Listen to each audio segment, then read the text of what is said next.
last week, and you go to YouTube, there's like 3 Wendy's. I know, and I left them there because I'm like, hey, it's getting views. What do I care?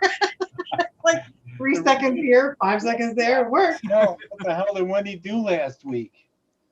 Okay, so there was 18 people in the original one. Now, or is there 18 now? Nobody's chatting, so I'm thinking that it's not working again. Let me see. You see anything in your chat? It took a few seconds Yeah, I last. just said hi. I don't see it. Do you? Well, I see my hi. Oh, hold on. Maybe I'm on the wrong Oh, there one. we go. Hello. Okay, oh, there it is. Okay. I got it. Hey. I got it. Hey. That's what she said. All right, let me just make it big the way I like it. And yes. Hi, Demilla. Hi, Irish Vapor. Hello from Ireland. How you doing? Forrest, Logan. Thank you so much, Logan. Smitty, welcome. Look, we have a special guest. I didn't want to blow it and tell everybody, who it was, just in case, he tripped over something and he couldn't be on. Could happen. It could happen. Or I would totally forget. I've done that before too.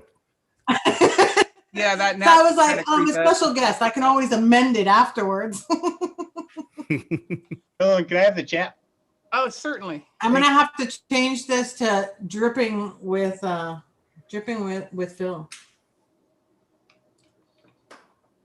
or dripping because of Phil. Wow, you went there. I love There it. it is. You made me feel so good about myself tonight. You know that you're a hottie. I already told you that in person. So. If there's a chat that I can follow along with, or are you guys just gonna if there's any questions that come my way, you're gonna take them down? It's in the Zoom chat. If you want to pull up the link. In the Zoom window in the bottom it says chat, and there's a little 1 right there. In the Yeah, if Zoom you click on that, window, it'll have a link. in the Zoom window on the bottom where it says chat, there's a little 1. There's the link. Look at this. You know what, Dimitri? Dimitri does social media so much better than I do. I'm really bad at it. Okay, now hold on. Now I gotta mute this. Because it's coming through. Hold on. Oh, I got it. Okay, I muted it. Okay. Oh, it's okay. It was just me talking. It's all right. We're good now. Hi, Scott. Hi, Knocks Out. How you doing, sweetie? Frankie, welcome. Logan, sorry, I had to restart again because the chat wasn't working. Wendy, how are you, sweetie? Kenzie, Erwin, Travis, Amber, Joe, how are you doing? Syed, how are you? Phil's is special, that's for sure. Yes. Aloha, Kevin. Kim, Arthur, Joe, Kevin, aloha, Jeff, Jerry, how are you doing? Curtis. Oh, we got everybody in. Rollins Boy, Finch Montana, Monanta. I'm just going to call you Killa. Hey, Richard. Richard, how are you? Ricky, how are you, sweetie? Scuba. Hey, Scuba. Let's see. Abby, James. I think I got everybody. Wow, that was on time, too. I have a question. I'm sorry, but you've got me so hot and bothered. If another, I'm just really curious though, if another 50 people just show up, are you going to stop the show and just welcome another 50 people? Because that was really nice of you to acknowledge everybody that just came up in the chat. I always acknowledge everybody in my chat. That is so sweet. And Rollins Envoy says Peter Sardo is so hot. Is that a guy? It's probably a guy, right? It's a guy. It is. But you are hot though, so I'm okay with that. Am I allowed to curse on this show? Yeah, we can curse. Okay, because sometimes it just happens. So let me start this off with a funny story. Here. All right. So I always have my adult beverage with me when I do these shows now. It's really the only thing that gets me through these shows now. So I have my adult beverage with me. So I just go in there to make my adult beverage. And my adult beverage of choice recently has been Tito's and lemonade. Tito's vodka and lemonade. Oh, okay. Right? So, but it's more like Tito's and lemonade. It's more like that. Kind of drink, right? So now I'm making my drink, and I'm a little bit low on Tito's. Oh no, that's it's a big problem, right? Yeah. So I keep my shopping list in Google. Right. So I say, "Hey Google," I don't want to answer it. I say, "Hey Google," I said, "Add Tito's to my shopping list," and it said, "Okay, I've added Cheetos to your shopping list." So I'm gonna be at the market, and I'm gonna be like, I don't even like Cheetos. What the hell is this? Because I'll forget all about it. So yeah, I got Cheetos on my shopping list now. Oh man. Awesome. That Cheetos is good when you need your Cheetos. Sortiel, how are you? Mike Jones, advocate for liberty. Grawl. Yeah. Scuba Lady Liberty. Richard Willis. Lisa, how you doing, sweetie? And Erwin. Let's see, who else was it? I think I'm scrolling. Greg, how are you? James, Lady Liberty, how you doing, sweetheart? Cody. Hey. And I think I'm caught up with everybody. How you doing? We got a special guest, like the most handsome guy out there. Ever. What? Are you kidding me? I told him the story. Why am I always alone then? Of when I met you and I asked to grab your butt, and you were very, very happy to let me do so. Yeah, because usually it's like guys grabbing it or Dimitri, one of the two, right? So like, yeah. Any ladies want to grab my butt, please just line up, sign up. It doesn't matter. I would be happy to. And that's it. So tell us about Dimitri. Yeah, Dimitri. Okay, so that was tough. What went down just a couple of days ago. Who went raw before? Grawl. Oh, we do that for Grawl. For Grawl. Does this work? Yeah. That works. Okay. Yeah, there you go. So yeah, he got into a pretty bad motorcycle accident. Obviously, could have been a lot worse. I really didn't know what was going on because that day we were supposed to do the show. We were either doing a smoker show or a DP show at night. And usually on those days, he'll send me the link because he uses my my YouTube, and he'll create the link and he'll send me like a little flyer that he makes, and I always button it up after the show. But he never sent me the link, and he never sent me the flyer, and I'm like, this is really unlike him. So I start sending him messages on WeChat. We converse a lot on WeChat, and no response. And this is very unlike him. Dimitri's really, really good with social media and getting back to people, because he consults and everything. He's amazing with that stuff. So yeah, I just didn't hear back from him. And then I texted him and I called him, still no response back. That's when I got a hold of his wife and I said, hey, is everything okay? And she said, yeah, why? What's going on? And I said, I don't know. I said, Dimitri hasn't contacted me today. And she's like, oh my God, he didn't contact me either. And then she said, oh my God, there was a motorcycle accident downtown. Oh, so she kind of put, 2 and 2 together, and she went down to the scene. As she was going down to the scene, she called the local hospital, and he wasn't there. So she drove back, and then she wound up calling the further hospital, which was the trauma hospital, and he was a trauma patient. That's why he wasn't at the local hospital. He was at the trauma, right? So Wow. I just got a really, really quick message from her saying, he's in this hospital, he's in emergency room, whatever. I'm going to find out what's going on, right? So at this point, I don't know. I have no idea what's going on. I'm like trying to go on like Tennessee news channels and looking for like any information about, a motorcycle accident. And of course, when you do something like that, all you see is fatal motorcycle accident, fatal motor accident, fatal. Like, so my mind is going 1,000 miles a minute. And I'm waiting for Connie to type something. And you know how like on Facebook, when somebody's sending you an IM, you see those little dots, like somebody's typing, right? I kept seeing that and seeing that and seeing that. And then nothing would happen. And I'm thinking to myself, like what is so bad that she can't finish typing the message, right? Yeah. So yeah, I was just going crazy. And then finally he's like, I just can't wait anymore. I'm just going to call her. So I called her, and that's when she said that, he, told me about like the accident and the injuries, and that, it was pretty serious and he was going to need surgery right away. But, thank God he's got a little bit of a road of recovery ahead of him, but he's going to be just fine. And he's got all of his limbs. And as far as I know, everything's going to work. So that's good. But I mean, his left arm, there were multiple clean breaks in his left arm. His left shoulder got dislocated. His elbow got dislocated. And there were breaks in the wrist too. I believe like everything here had to be put back together. So he's got, pins and plates and screws and all that jazz. And like this whole thing is in a cast now. And I think there was breaks in his right arm, but I think he messed up his right wrist worse than his left wrist, because I'm sure, like, he probably went like that. Yeah. To try to protect yourself, right? And you can't protect yourself at that speed. But he's sore. He's already texting and IMing, and that, because that's Dimitri. They told him, don't use your fingers. He probably used. So I think the first thing he did with his fingers that he was not supposed to use was that, and then he started, typing and everything. You figured out the voice to text thing, right? Yeah. So he's back, and we were going to because we would normally do a show on Tuesday night, and I asked him. I said, "You want to do something?" And he said, "Nah." He said, "Give me one more week." Well, he said, "We'll do something next week." So next week we'll do either a DP or a smoker show. But yeah, thank God he's okay. I was on my way. I mean, I was literally, like, I wouldn't be here right now. I would be there. But his wife, she told me, she's like, I don't want you to come. I don't want you to come. As a matter of fact, I want you to tell everybody who wants to come to see him not to come, because, he was in the hospital for a given period of time. So in case, like, God forbid, he has COVID, she doesn't want him to give COVID to anybody accidentally. And because of his situation, she doesn't want anybody to accidentally give him COVID, Correct. So Correct. she thought it would be best for, like, if I stayed away for 2 weeks. So I'm just hoping that by then he will be able to wipe his own ass. I'm just hoping that, although not, you have already offered, we all heard it. So we know that we're going to have to hold you up to that. So yeah. Oh yeah. Yeah. The only difference is that you have to take pictures or it didn't happen.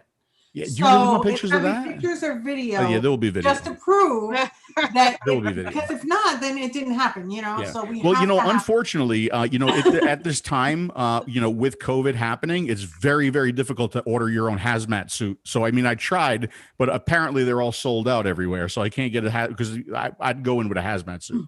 Oh, I bet you would. I got to wipe that ass. It's going to be a hazmat suit. Phil, did you find out what the situation was that caused the accident? Yeah. So he was, I was actually on the road that he was on. It's the same road where his old restaurant used to be. And he was just driving back from wherever he was, and some woman in a white van decided to pull out right in front of him, not look. And she froze. I guess she froze. Like, she didn't back up. She didn't go forward. She just froze there in the middle of the lane. And, he tried to brake and he couldn't brake. I guess he went over, and then he must have went over the handlebars into her hood and then into the pavement. Thank God there were no cars coming the other way, because he could have gotten hit that way too, and I heard, because there's I don't know if any of his camera equipment was on during the accident, but I know that there was security footage from a business next door that recorded everything. Right. Oh, so, wow. I mean, they were able to tell that, there was no fault of his, right. It was totally her fault. Right. But this would be freaky. They said once he hit the pavement, he got back up. He got up and he was like dazed, and he looked at his arm, and then he went back down. So, and the I guess the police said that his arm was like visibly messed up. So, it's probably just the adrenaline that gets you up, and then like, what happened? What happened? Yeah, exactly. Okay. Yeah, right. So, that's kind of the story. But I mean, as soon as I found out that he was okay, that was a big relief for me. That was a big relief for Connie. I mean, you saw the kind of relief when I did that video, right? Yeah. And now the ball busting will begin. That'll work. I mean, just you have to remember that you can't bust his balls a little bit too much until he's feeling better. I mean, it's like busting. I don't know. Let me tell you something. I was in France on my back, screaming my lungs out with the spasms, and he was recording video. He did the whole pea cup thing, the whole pea cup story, everything. So it really, and what's funny is, like, literally maybe 2 days after that, that whole France back experience that I had, we were on a French tour. Okay. So we were touring a lot of the different French shops that supported Inikin and supported the platform product. So we weren't like in one single place. Like, every day we would drive to a different place in France, which was fantastic, by the way, to see more of France than just Paris. Right. So we're going to all these beautiful places, and then the back just went out. That's when I wound up in the emergency room. And, it was like literally 2 days after that where like I started to get up and I started to walk, and I was walking really slow. And I was like, just guys try to be understanding. Like, I can't go that far. He's got me walking in like fucking shitty weather, like 3 miles to the next thing. Like, and he's walking faster. I'm like, guy, please slow down. Please slow. So, thank God he's okay, because there will be ball busting. Yeah. Well, we look forward to it. Absolutely. Mm-hmm. Yes. So I was always curious, how did you and Dimitri meet? Tinder. I mean, it was pre OnlyFans, right? Yeah. No, actually, this is when I first started reviewing. Somebody got a hold of me and they said, you should check out this Greek guy who does these reviews. And he said, we think that you would jive, whatever. So I checked them out. This is literally what I thought, right? I checked them out, and I'm thinking to myself, who the fuck can understand this guy with that big, thick Greek accent? Like, who's watching this guy? Like, does anybody understand? Does anybody know what he's saying? 'Cause I don't fucking know what he's saying, right? So I started watching him, and we wound up getting in touch with each other. We talked. We realized that we had a lot of the same thoughts about vaping, a lot of the same principles about vape, like how we vaped was exactly the same. So we wound up becoming like really, really good friends online first. And then I think it was either a VaporCon or a Vapor Bash where I met him like in person the first time. It was like very romantic. It was like, I don't know if you ever seen the movie 10 with like Dudley Moore and Bo Derek running towards each other very, very slow. Yeah, it's kind of like that. It's kind of like that moment. Yeah, it was very romantic. Yeah. Well, it's funny, those old videos he did with the K funds, and and then he moved to the attic, and God, his kids were so young then. Now they're 14 and 18. It's crazy. 18? I know. I mean, I remember going over to his house when his kids were kids.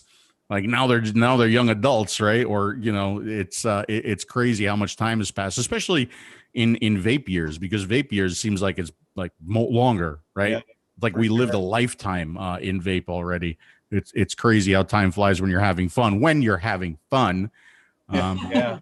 a little bit different these days. I actually had to go back and look at my calendar to see when the last vape event was that I was at, and I think it was it would be the United Vapors Alliance thing that we did in DC, in Washington, in DC. Yeah, it would be that. But before that, I think it was either a Las Vegas TPE or that French tour that we were on.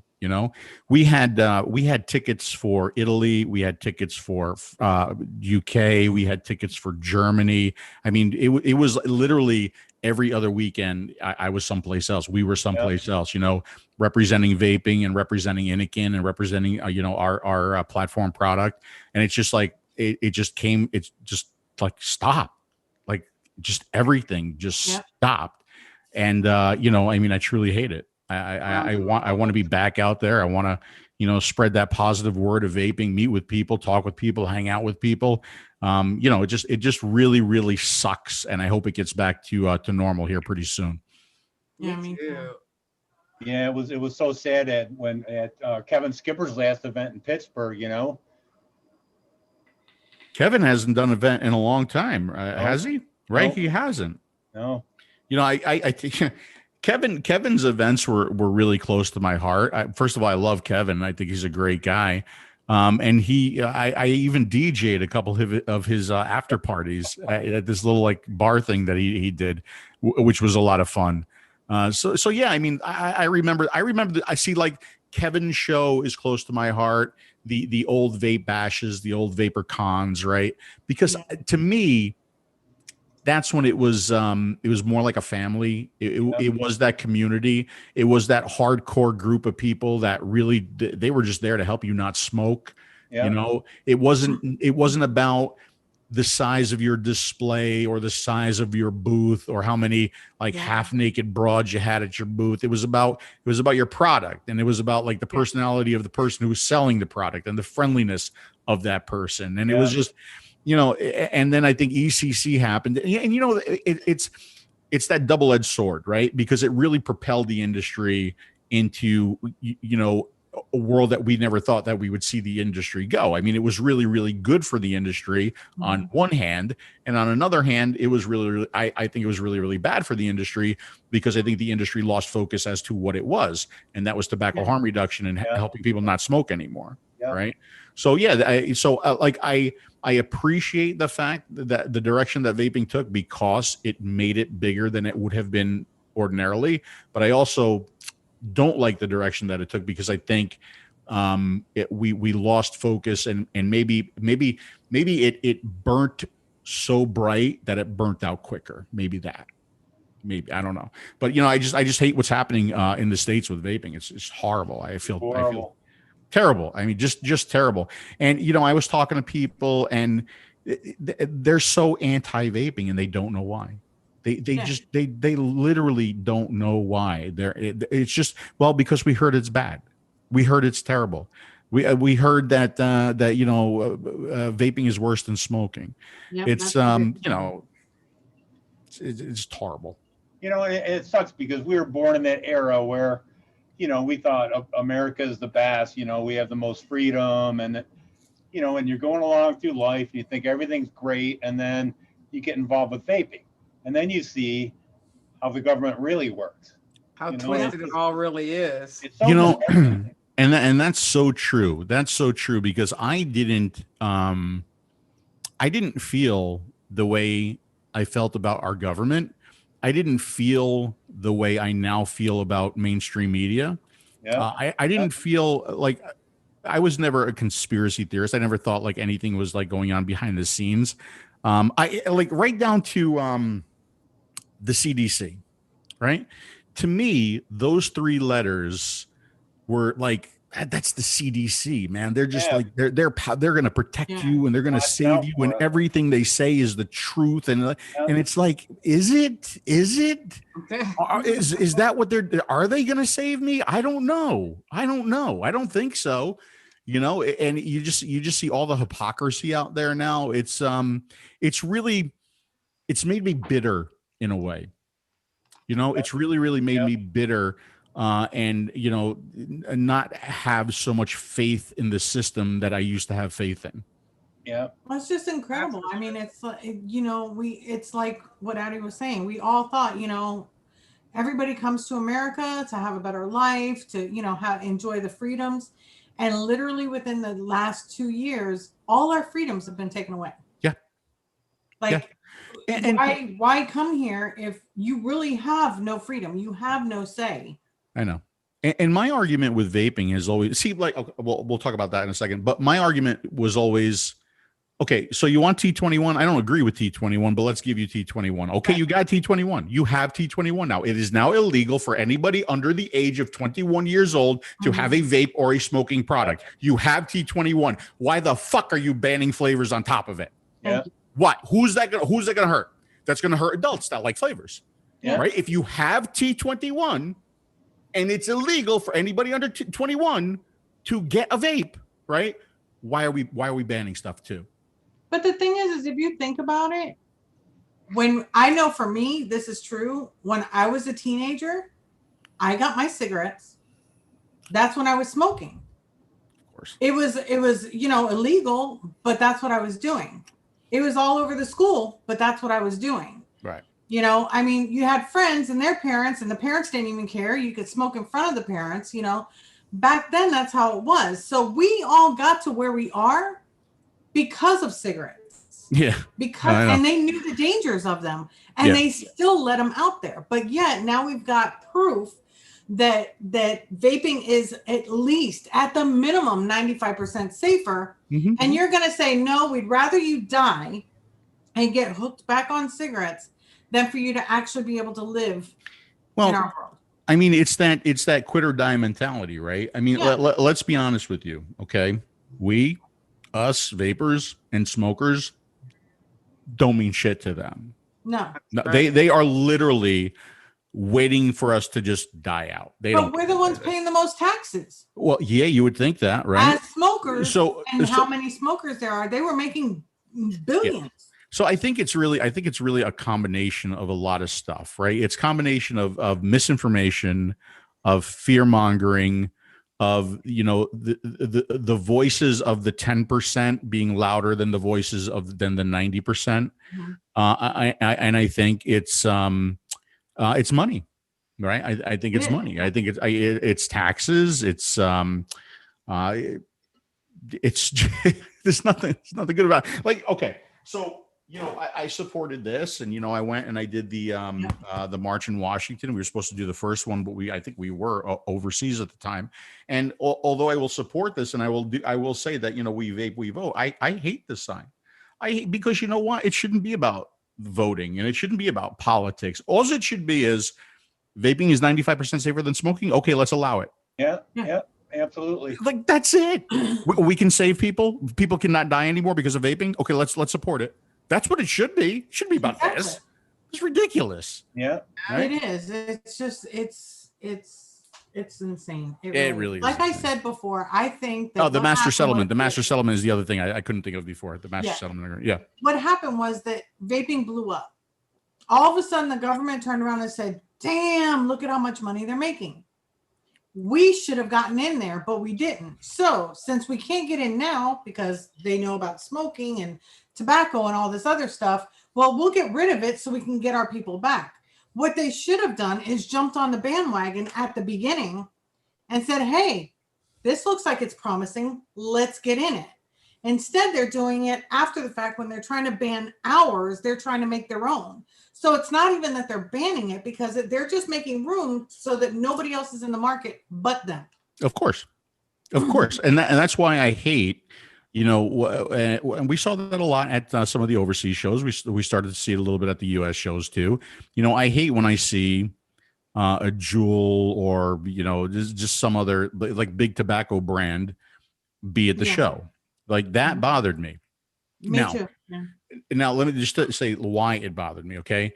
First of all, am I anti-Juul? Am I anti like vape or whatever? No. Okay. Look, tobacco harm reduction is tobacco harm reduction, right? It doesn't matter where it comes from. If I truly believe in tobacco harm reduction from a perspective of I don't want people to die anymore, then I will support your use to use a Juul or a vape or anything just as much as I will an Nicotine product, okay? Because that's fair. That's the right thing to do. Mm-hmm. But when I see them at our show, and this, like I've said this a few times before, you. All these people who are listening right now, these people that are going to watch the show, the people who were on the ECF in the early days and who are there now today, we made vaping. Thank you. We created this industry. This is ours. This is ours. Information. And now here you come, and you want to play in our sandbox, you know, and that's really what bothered me about it, right? Because, you know, if vaping didn't work, if there wasn't something there, they wouldn't have their vape products. Correct. Right. And what's the other crazy thing is that they have their vape products. And if you believed in that vape product that you push so much, if you truly believed in it and you truly cared about tobacco harm reduction, then you would sell this and not your fucking cigarettes anymore. Yep. Okay. So yeah, I mean, those are some of the reasons why I don't like seeing them, you know, at the shows. And then you come out with this awesome video, Vape Fellas. Yeah. Which is amazing. Please, that's a thorn in my side right now. I don't know what the hell's going on. You know, it was fun to do. It was fun to do, and it reminded me of like some of the like the legal vape videos and the Philly Maze videos that I used to do, you know, back when it was a little bit lighter, and it was fun to do. And I thought, you know, I thought it had a good message, or kind of a scary message or a sad message behind it. Yeah. But it was like, you know, it was satirical comedy, you know, with a message behind it. And, you know, I really thought that would kind of blow up a little bit. I really thought that like people would like share the hell out of that, and it would get like tons and tons of views. And I was a little disappointed. I'm still a little disappointed that it didn't, and more surprised really than disappointed, because there have been several times that Dimitri and I, or Dimitri by himself, or me by myself, have tried to do that video that we're kind of like hoping would go viral, and raise people's eyes, Yeah. right? Kind of like A Billion Lives or You Don't Know Nicotine, right? Even like big productions like that. We want that to be seen by millions and millions of people, and the people who need to see it, not just the people who are inside the industry or vapors, right? And I think that's one of the problems is that, once again, as an industry, what we do is we tend to talk to ourselves. We really do. We haven't been able to get out there, and I think that's one of our big problems is that we haven't been able to get out there, and we haven't been able to publicize and communicate like what vaping really is, that it's not more dangerous than smoking, that it is 95% safer than smoking. We haven't been able to communicate that, and all of the opposition that we get and the agenda that they have against us, we haven't been able to fight with our own agenda, with our own voices. We've been completely ineffective in that. I think we need that. We need that, especially now because you've again, like kind of what we were talking about before. It's that people are afraid to try vaping. Like I just wrote an article. I forgot what magazine it was for. It was an overseas magazine.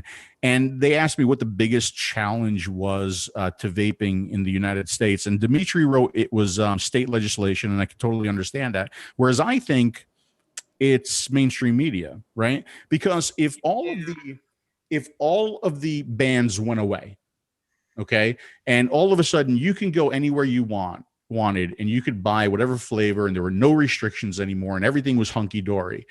The problem is if mainstream media keeps telling you that it's going to kill you and it's horrible and you're going to die, the people aren't going to go to vape shops with or without a ban, right?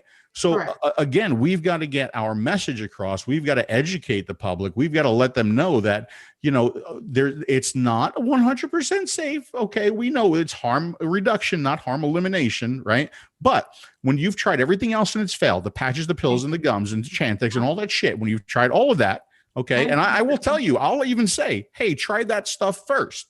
Okay. But when all of that stuff fails and you're still smoking, now I want you to try vaping. Now I want you to experience the 95% harm reduction of vaping when everything else has failed.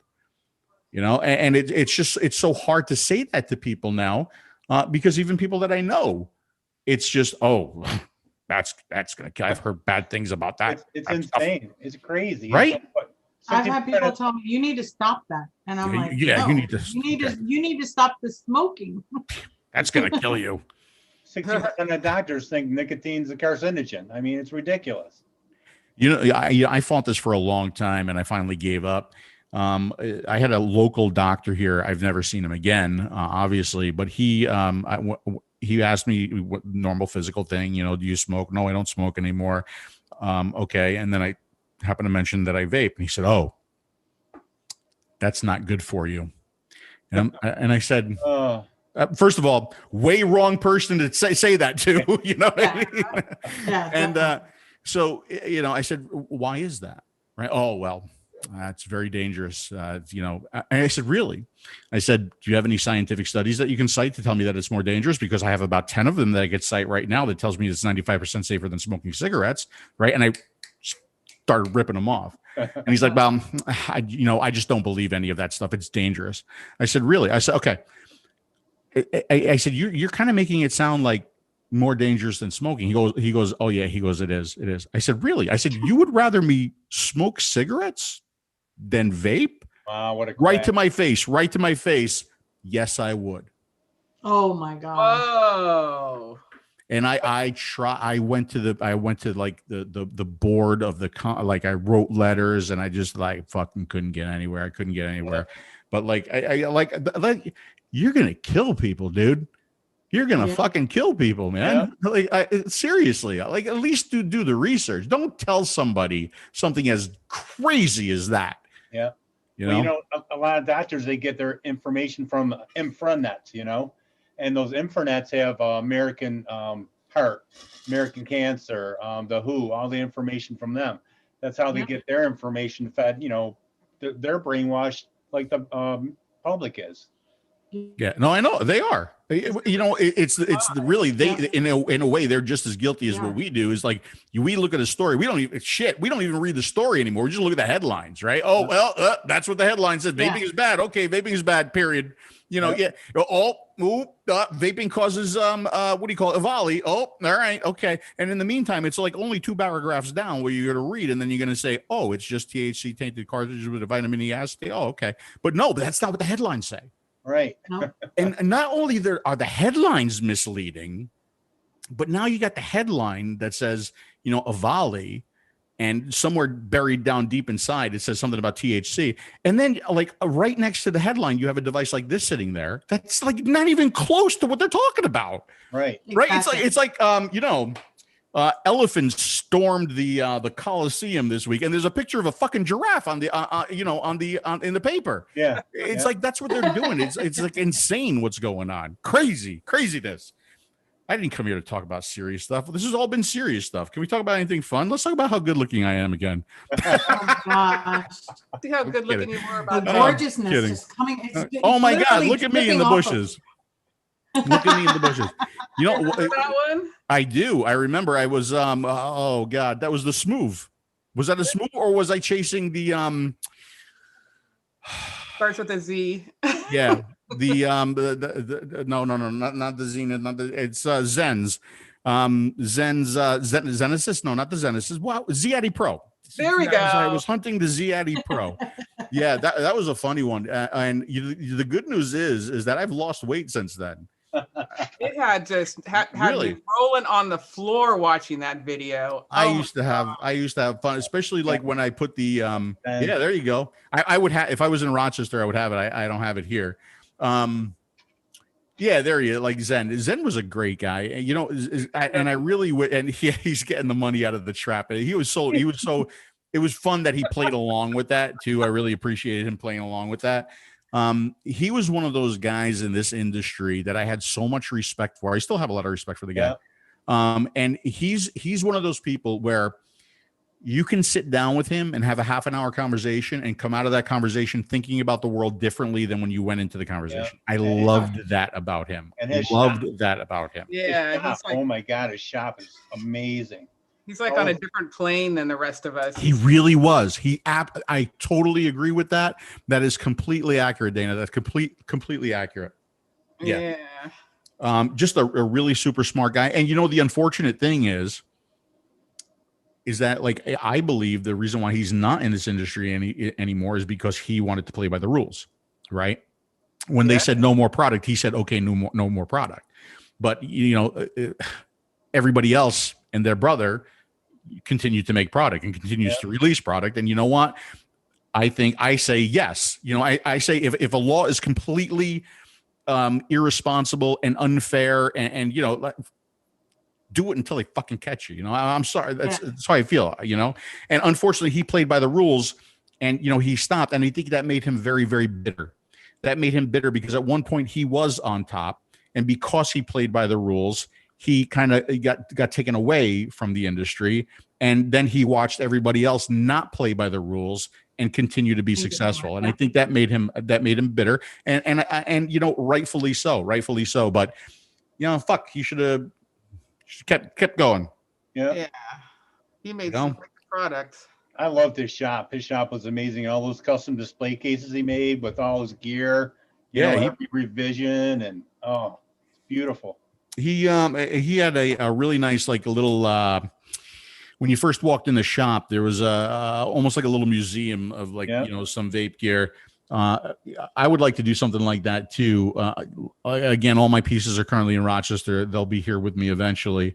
But you know, I mean, there are some pieces where that would mean something, or would at least, God, for example, make like a lava tube, right? Like a piece of shit. It's kind of a piece of shit device, right? But a lava tube, because that was the first one that really kind of competed with a Provari, right? That was inexpensive. Right? Or like a Darwin. And I do have a Darwin behind me, and a Darwin because it was the first device that used wattage. It changed. Yeah, there you go. The Provari, of course, right? Provari. I have Provaris, I have Radiuses, I got Provari minis. They all work. They're all fantastic. and I should break them out every now and then. But I never ended up with a Provari. What's that?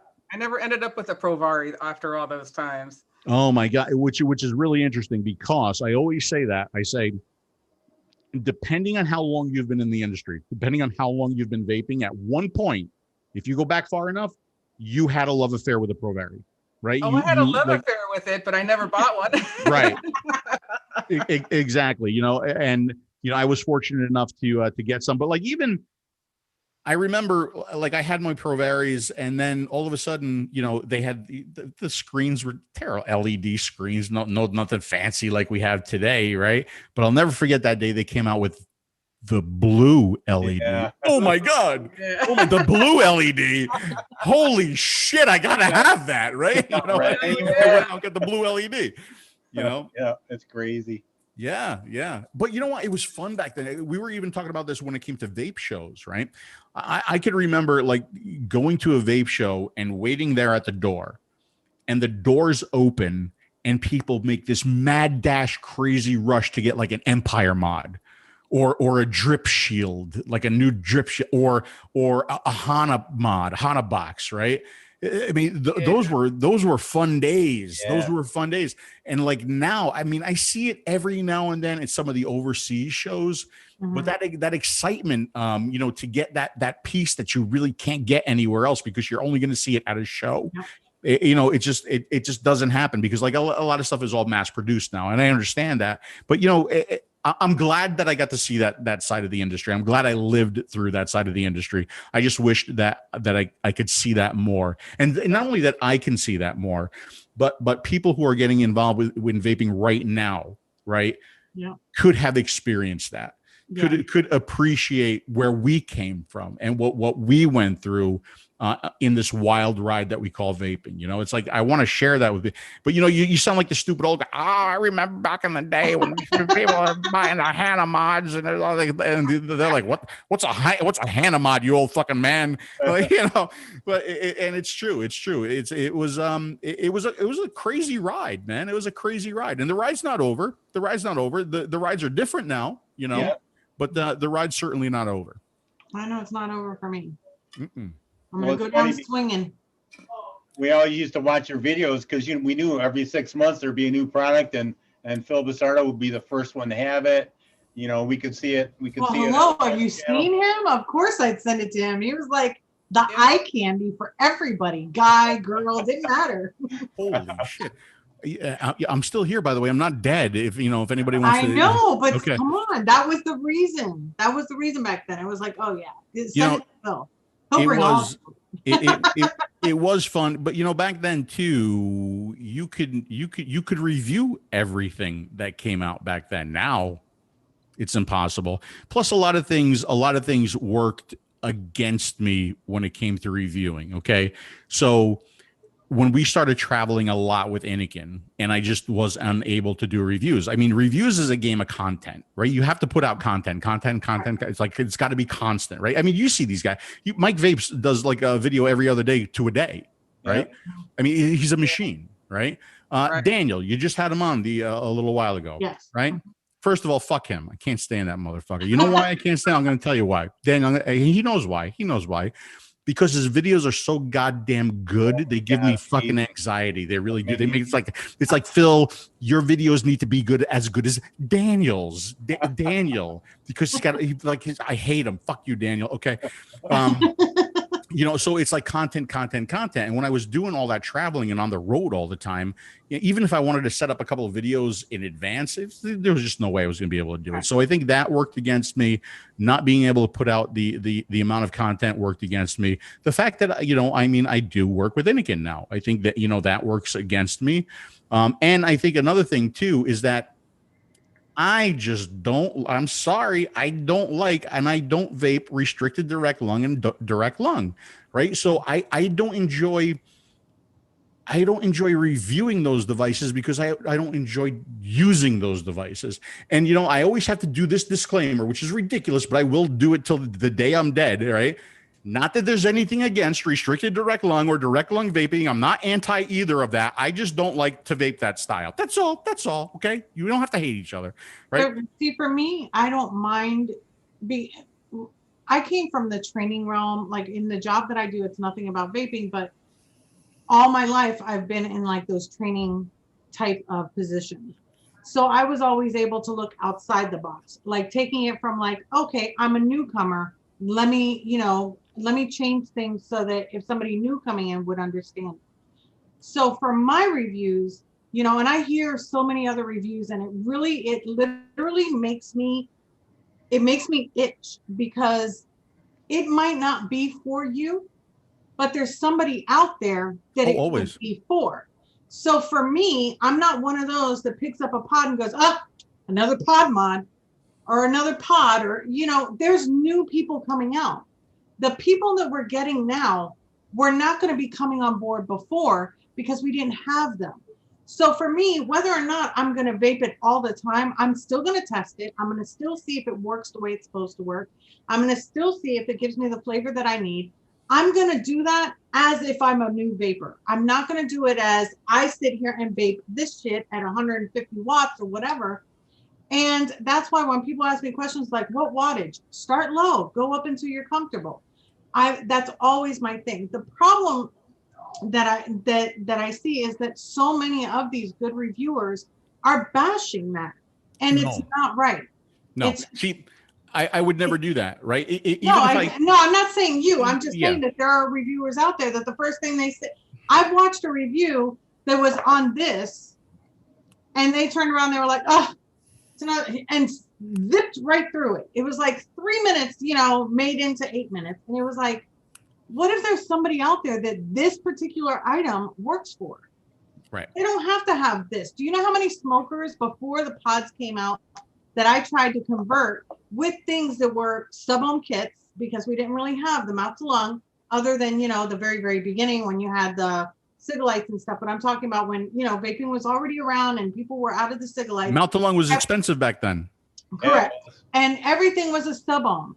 And it wasn't like a small sub-ohm, like, 20 watts. They were like anywhere from 40 to 60 watts. Right. And I would try to convert people, and they're like, oh, this is just isn't for me. And in my head, I was like, man, if only they had something like they have today, that person would not be smoking right now. Oh, that's so true. So first of all, like whenever I'm doing a video, I truly try to think about everybody out there, right?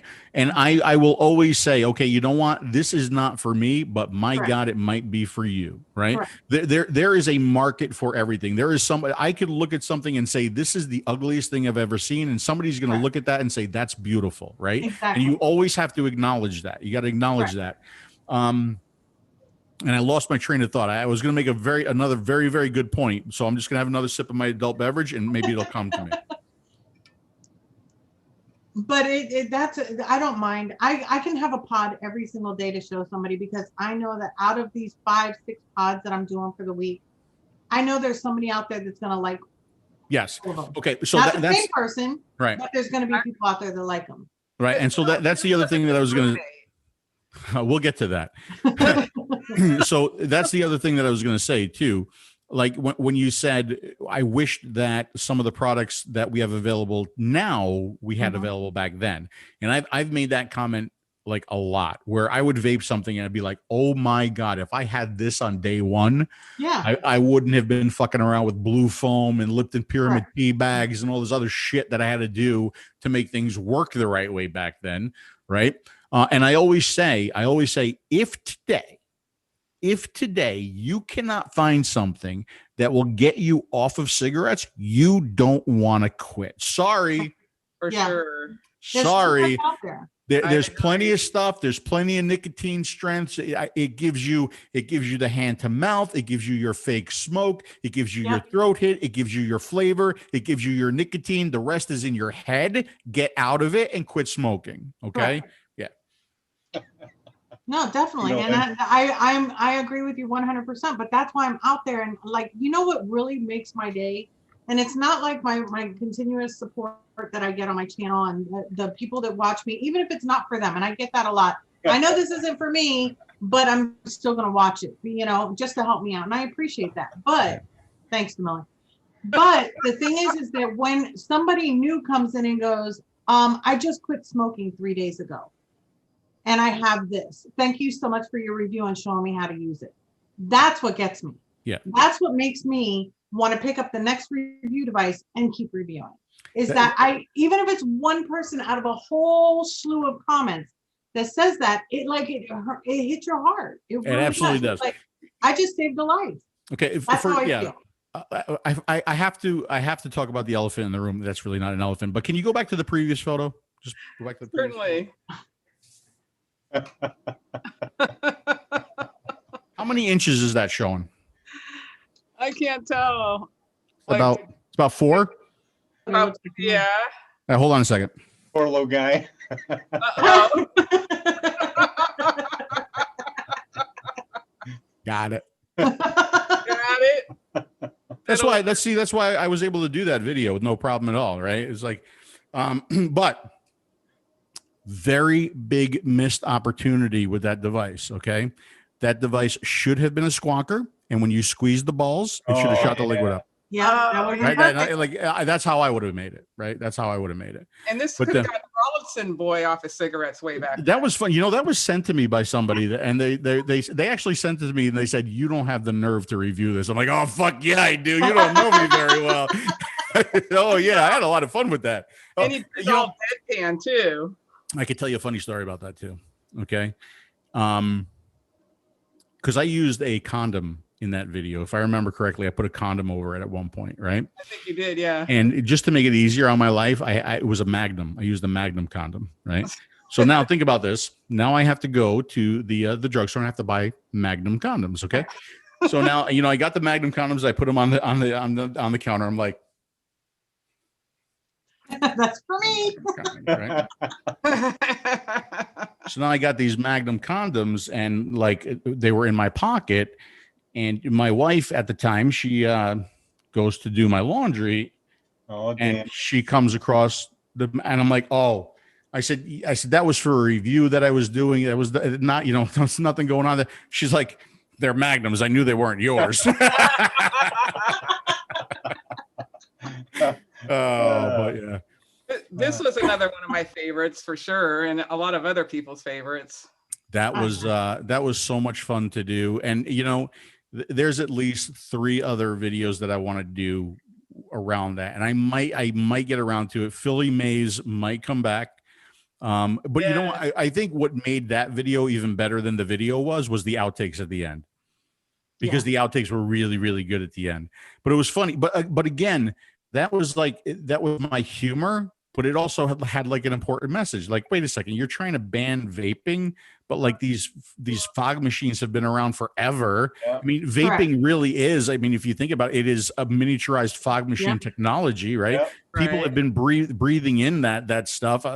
My God, I used to go to teen clubs. I used to DJ. Let me tell you, I was fierce with my light guy, because my dance floor had to have a lot of fog and a lot of strobe. Right. That's how I liked it. Like, the more goddamn fog, I don't care. And like there was so much fog, I couldn't go like this with my hand and see my hand clearly anymore. Right. And I'm breathing that shit in every night. And by the way, not only am I breathing it in, everybody else is breathing it in too.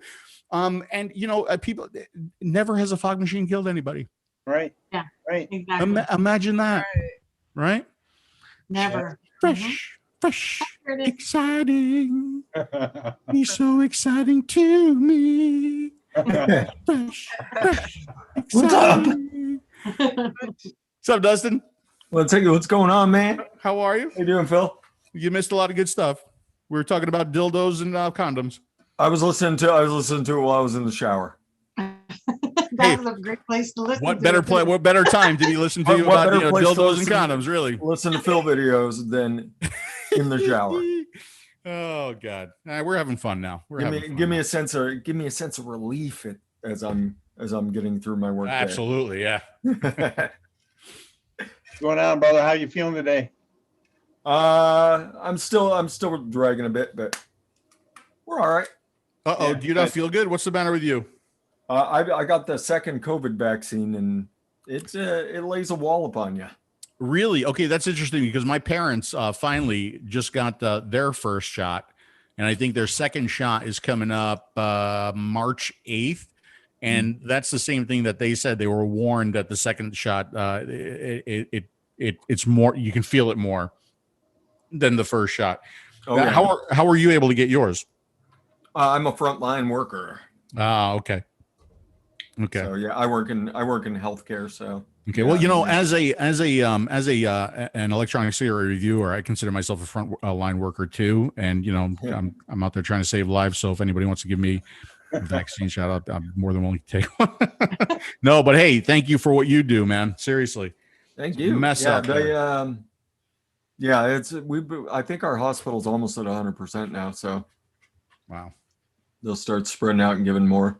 But I work at a VA hospital, so we cater to the vets. So I think we're at 65 and over now, and I think we'll be moving to 55 here pretty quick.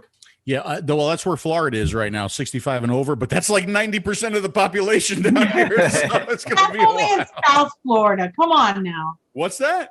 That's only in South Florida. No, I know. You know, I saw a specification or a spec I read on the area that I'm in, and actually I think the 40 and under crowd is actually greater than the senior crowd where I am. And of course, as soon as I saw that, I had to go post it on Dimitri's Facebook because it gives me shit about living here all the time. Pain in my ass he is. I'm gonna break his broken arms, I swear to God. I meant to tell you it was 5 degrees here last night, so enjoy. I'm so sorry. I'm so sorry. Yeah, we had more degrees than that. We had 80 of them today. Yeah, that's how we are. Yep. You know, it's you got to take the good with the bad. Like the winter time here is gorgeous. Look, it's beautiful, okay? But the summertime is brutal fucking hot. And it's not just the heat, it's the humidity. The humidity is off the chart. Like literally you can go out to your mailbox and come back, you're drenched, you know? Yeah. So but it's something that I didn't know if I would be able to deal with it. And it's you kind of just put it, okay, look, I'm going to go out. I'm going to sweat just along with everybody else. It's going to be disgusting. I'm going to come home, jump in the pool or take a shower just like everybody else, and it'll be okay. And I'll go do the same thing the next day. So it's like this mindset that you're in. The good thing is that, you know, when you're exercising, when you're walking, or because this is my new thing now. Like I walk 3 miles in the morning and I ride my bike 10 miles at night. And, you know, when you do that and it's like 100 degrees and like 150% humidity, I would imagine that you're losing weight faster, right? And I wish somebody would tell my sport watch here that, like, you know, when it's in the middle of the summer, no, it's not 300 calories. Fuck you, you're wrong. You need to take the heat into consideration. Yeah. Correct. Wow. Well, before I forget, I just want to mention that tonight is, as always, all Mondays it is sponsored by Brad's Vapor Online.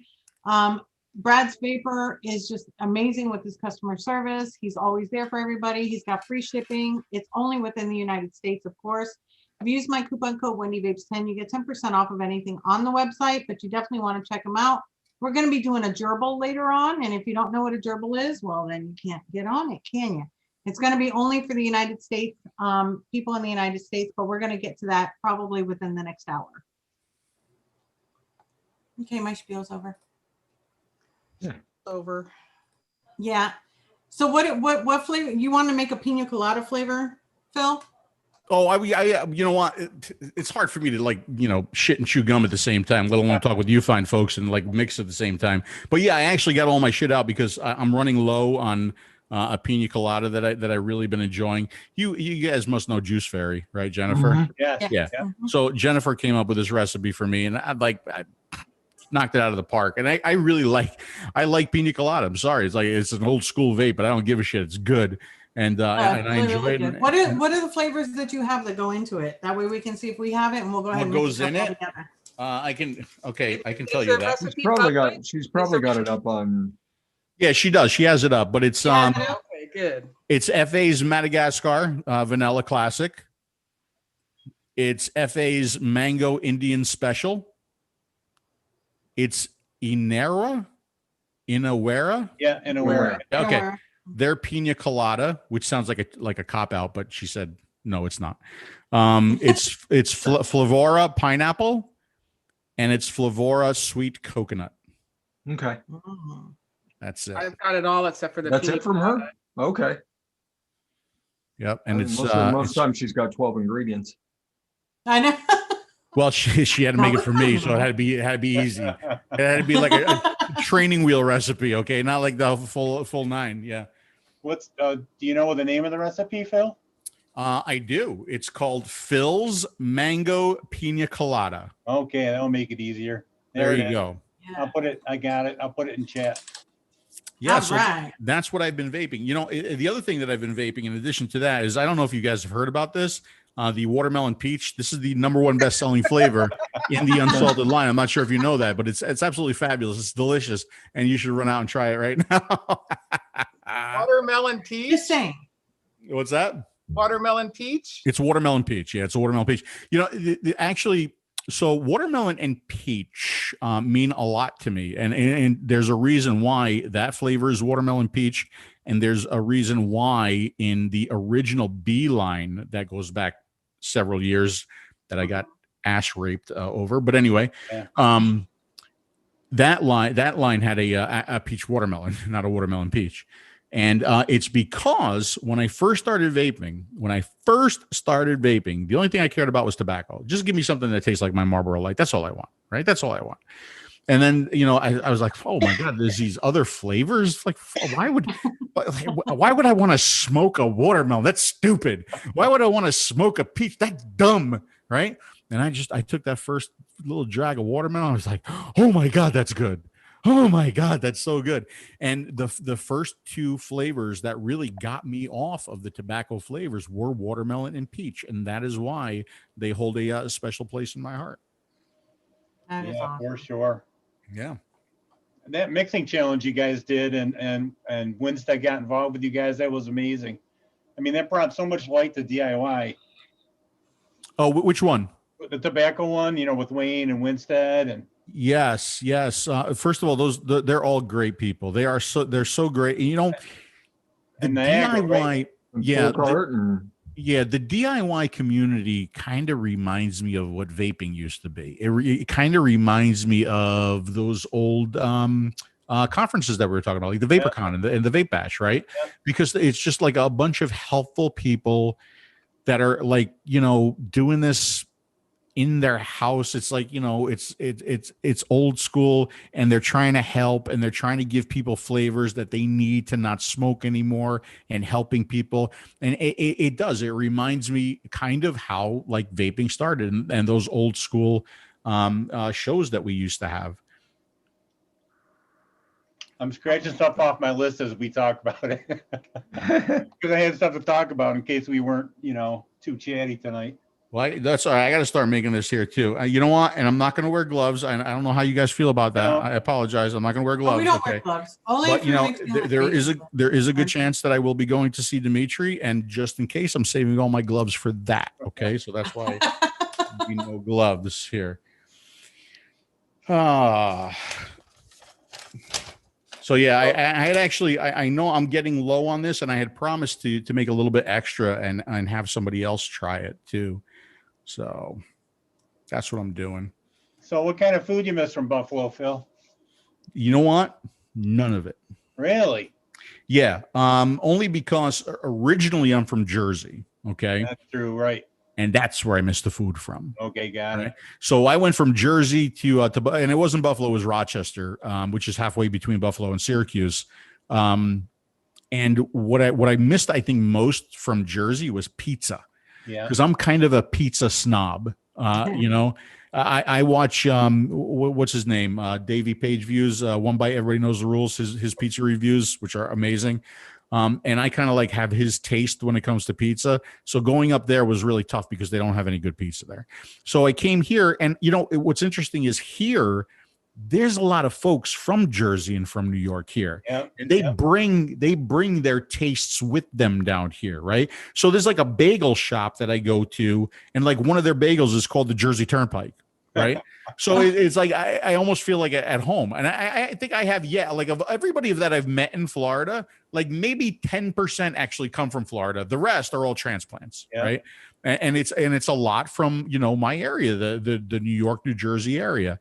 So I can find the food here. And it's really good. And maybe I could even find the food here a little bit easier than I could in Rochester. And I think it's because of the transplants.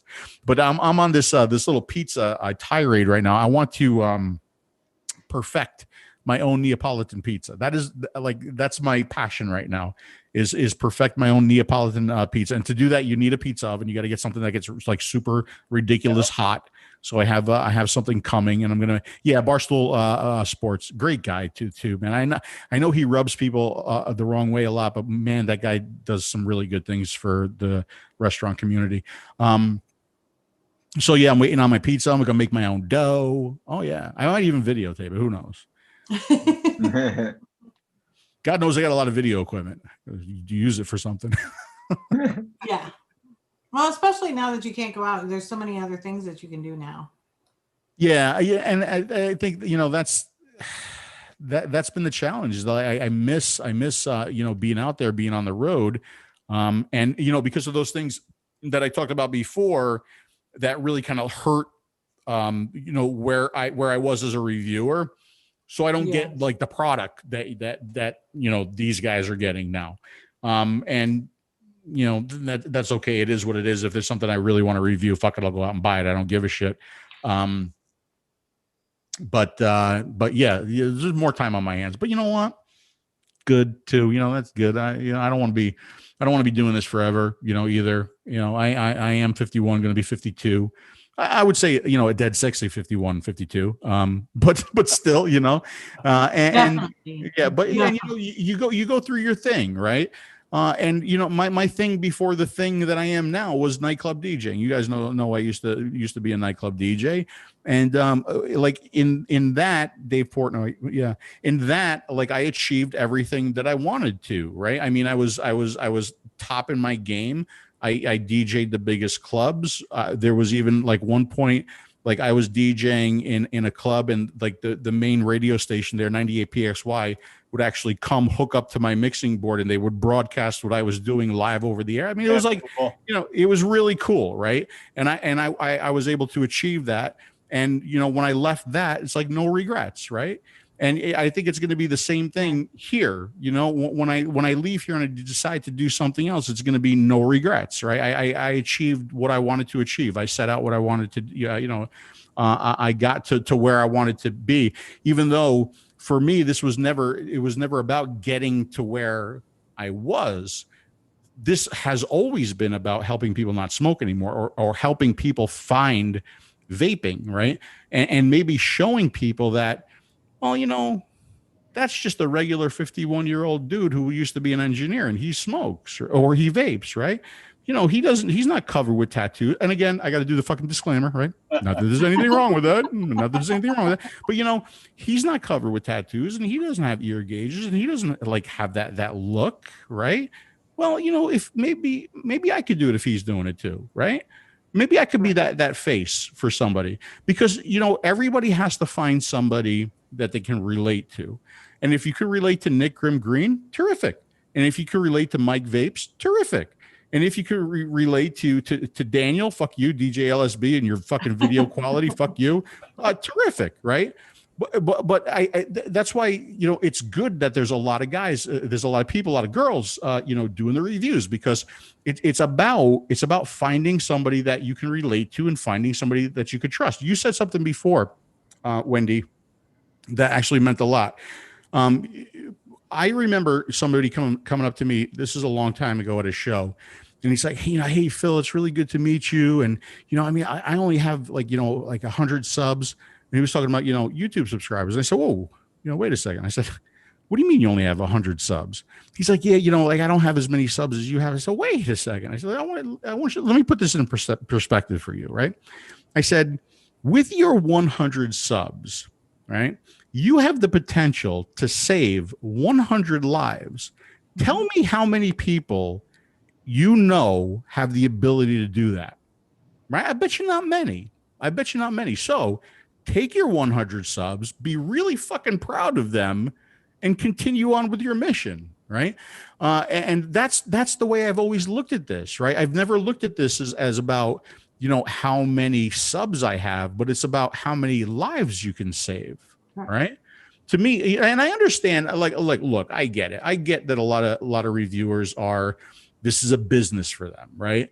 You know, this is how they earn their money. Thank God, you know, I've never had to depend on reviews to earn my living. You know, before vaping, it was engineering and my career as an engineer, and then moving in, it was that company that fucked me in the ass there for a little while, and then, you know, and then a couple other companies, and then now, thank God, you know, I'm with Nicotine, and the relationship has been very good. You know, I hope to continue that relationship, but you know, so I've never had to depend on the reviews for an income or for money, but and I understand, and that's okay. That's okay. That there are guys out there that have turned this into a business. There's nothing wrong with that. But I just think, like, now it's a little bit less of a review and more of a presentation, right? And like I think that I might even start doing something, like I might offer a presentation. But if you see that from me, it'll start off with a P. Basardo device presentation, right? And then it might be like some photos of the device, and like maybe doing a voiceover for like some of the features and showing the device with my hands, but maybe not like any like camera on me. So there might be something like that. But yeah, for me, it's always been about, the game has always been about helping people not smoke anymore. And like what you said before, like of all the things that I've run into in this crazy ride that we've been in, the thing that means the most to me is when somebody comes up to me at a show and says, "Hey man, thanks so much, man. I used to smoke before, then I saw your videos. I don't smoke anymore." That's it. That means a lot. It really does. It's like game over, right? What you're doing is you're reaching people. Yeah. What counts. Yeah. And that, you know, and that's why, like, I really don't want to go anywhere yet, because I think there's still a lot of people to be reached. And, you know, and there's people in my demographic, and there's people older than me, you know, in an older demographic that need to be reached. Everybody's got lungs, man, you know, and you know, whether you're 40 or 50 or you're 60, if you quit smoking and you go to vaping, you could live longer. Right. And it's worth it. It's worth it. And if you stop listening to mainstream media and stop listening to the fear mongering and stop listening to the drama and do research on your own and understand that this is a good thing. It's a good thing. It's not perfect. Nobody ever said that it was perfect, but it is a hell of a lot better than smoking cigarettes. And you will notice, you know, you'll notice right away things will change, right? Your smell will come back, your breath will come back. I always, to this day, I say, like, I can't believe I used to get so many upper respiratory tract infections when I was younger. So do you know, since I've been vaping and since 2009, I haven't had a single one. It's amazing. Still not one. And it changes so fast, you know, it turns around so fast. It really does. It really does. It's amazing. You know? And then the smell. Then you smell what smokers smell like. It's like, oh my God. The first time I walked into the grocery store after I quit, I had to turn around and walk back out. It was so overwhelming. All the smells in there. Mm-hmm. You know what's funny is that everybody has their story about the smell. I have one too. Also, you know, your sense of taste comes back. I mean, in my case, not a good thing, because all I want to do is fucking eat more because everything tastes better, right?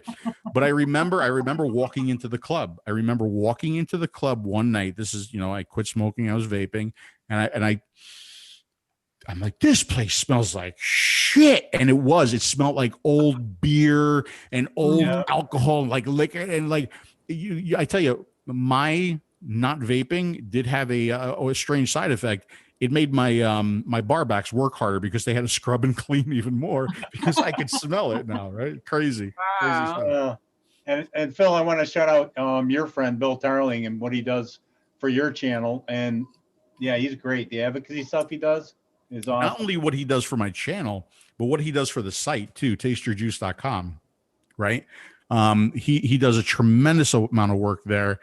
just posting like all day long. Like every news story that when it comes to vaping is on tasteyourjuice.com, and he has his own section there. So like he posts every news article, but I also told him, like I said, you know, like if it has something to do with like vaping in Zimbabwe, it'll go in his news section. But if it has something to do with like vaping in America or vaping in Canada, that's when it goes in the main section, but also to his section, right? I've been sharing a link to that, and I've been sharing your vape follows as much as I can. Oh, I appreciate that. You know, look, even if 5,000 people only see it and they enjoy it, that's good. That makes me feel good. And everybody who's seen it seems to be really, really enjoying it, laughing and liking it and watching it more than once. So good. That makes me happy. That makes me happy. And I gotta tell you, nice place you have there, Phil.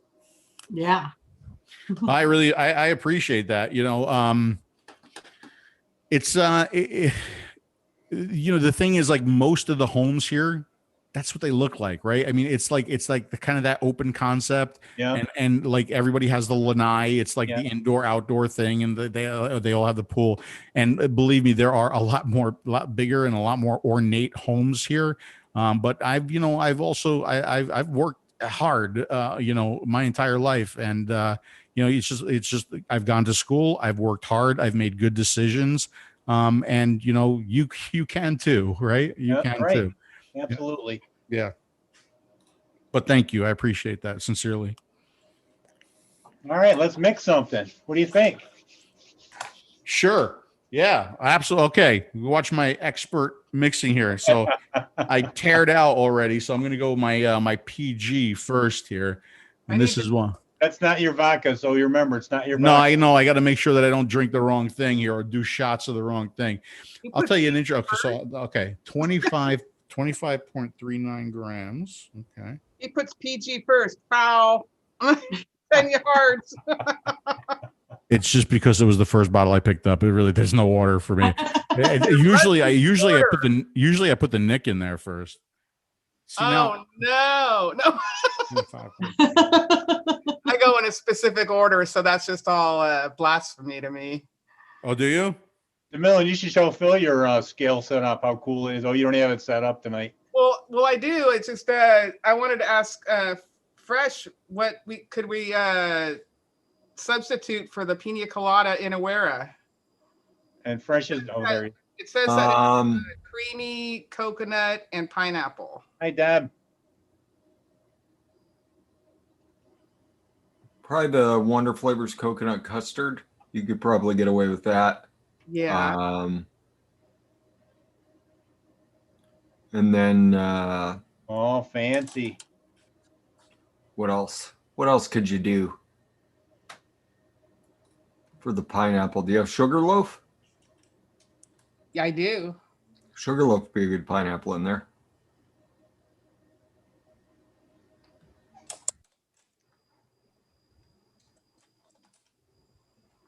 Yeah, I think the only other pina colada flavor has the old TPA one, which wasn't very good. What you doing, Wendy? I'm trying to figure out how to substitute. Well, I'm not going to use the mango because I'm allergic to the mango. That's right. But it already has Flavora pineapple in it, Fresh. Oh, Phil's not playing. He's doing it in a beaker. You're allergic to mango? Yep. Even the flavoring? Well, the thing is that I don't try them because some have natural flavorings. Okay. And if I vape it and it's in my mouth, I could probably, you know, have an allergic reaction. So I try not to. I just like when you say when it's in your mouth. That's all I like. Of course. Yeah. Well, duh. That's why I said it so slowly so that you catch on to that one. Sometimes I just can't help myself. That's one of those times. That's what she said. And I have a mango tree in my backyard. So it's really, you know. 12.43. I don't know. DeMillan. Yes. I put I left the Madagascar that he has. I added the coconut custard from Wonder Flavor. I added juicy peach. Oh, that sounds nice. And then I added the same pineapple flavora, sweet coconut flavora, and then the Sugarloaf pineapple. I figured that those would go good, and the juicy peach would probably give it like that, not mango flavor, but that extra flavor that he's got. Yeah, that makes sense. Just, What percent did you put in the coconut custard? Huh? What percent did you put in the coconut custard? Right now it's at default. I haven't changed it yet because I'm trying to see the overall. So I have the Madagascar is already at 1. The coconut custard is coming up at 3. So I'm actually gonna I'm thinking about that one. The juicy peach is at 4, but I don't want it at 4. I'm thinking that like for 1%. That makes sense. Because I don't want it too strong. And then the pineapple, well, I love pineapple. So I don't know. That pineapple at 5% sounds good. The sweet coconut, just for like the back note, coconut, I think I'm going to do 0.75 on that one. And the Sugarloaf pineapple is coming up at 2. Yeah, I don't have that one, Pippa. You don't have Sugarloaf? Oh no, I have Sugarloaf, but I don't have the one that Pippa's suggesting, Malibu Pina Colada by Mullenberry. I don't have any of the pina colada flavors.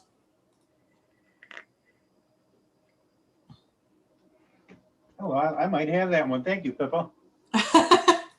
So I guess I'm gonna try this. You want me to share it with you and see?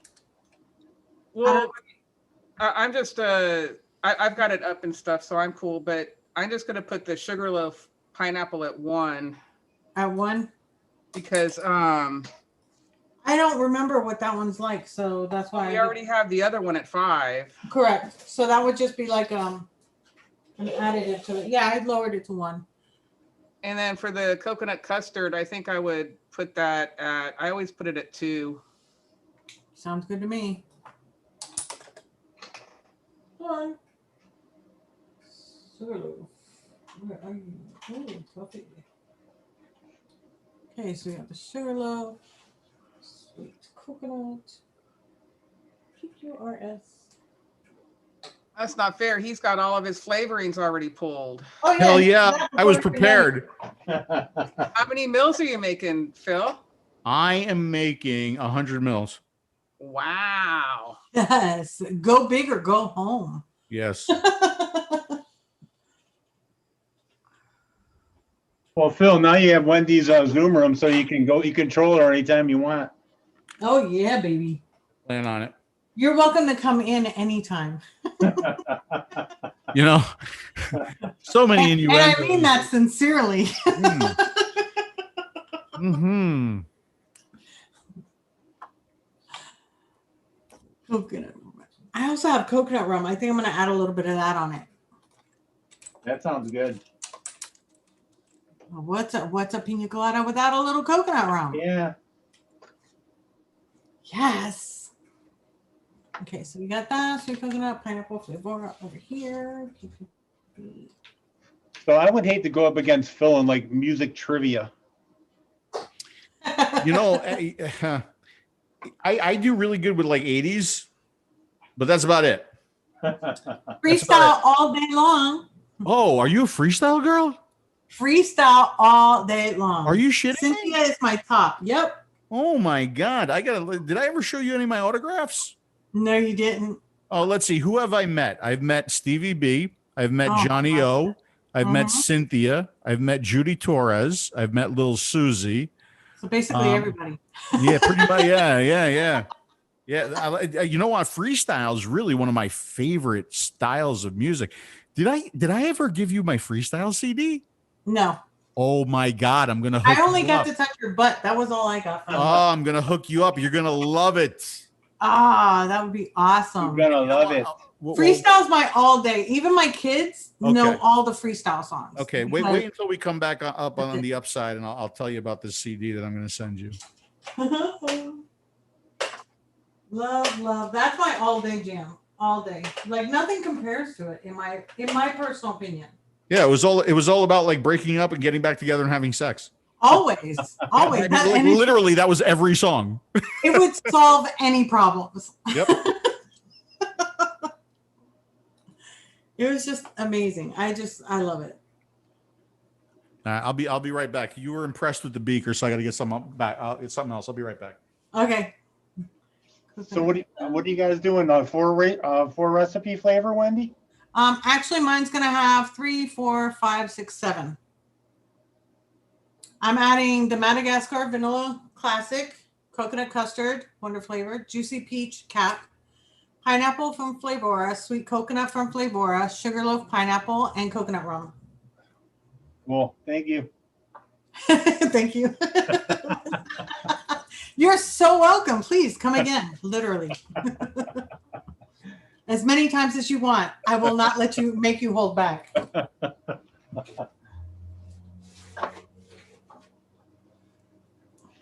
Did we ever make a pina colada sticky rice? No, I think we just made a pineapple sticky rice. Oh.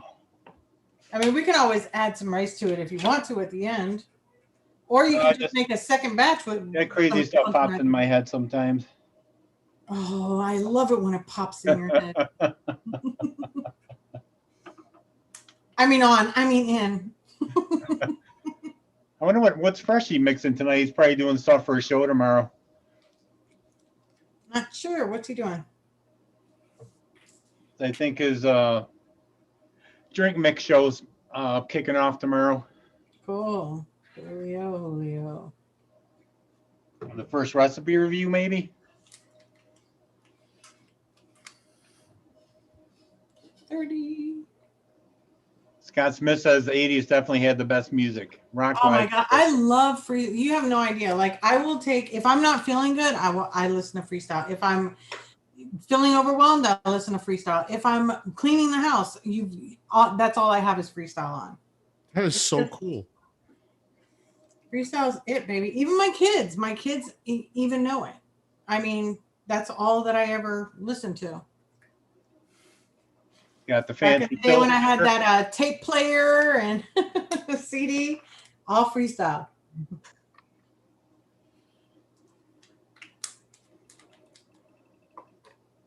Yeah, Phil, I you get talking with Zen and he just gets on a roll and it's just, oh my God, where'd that 45 minutes go?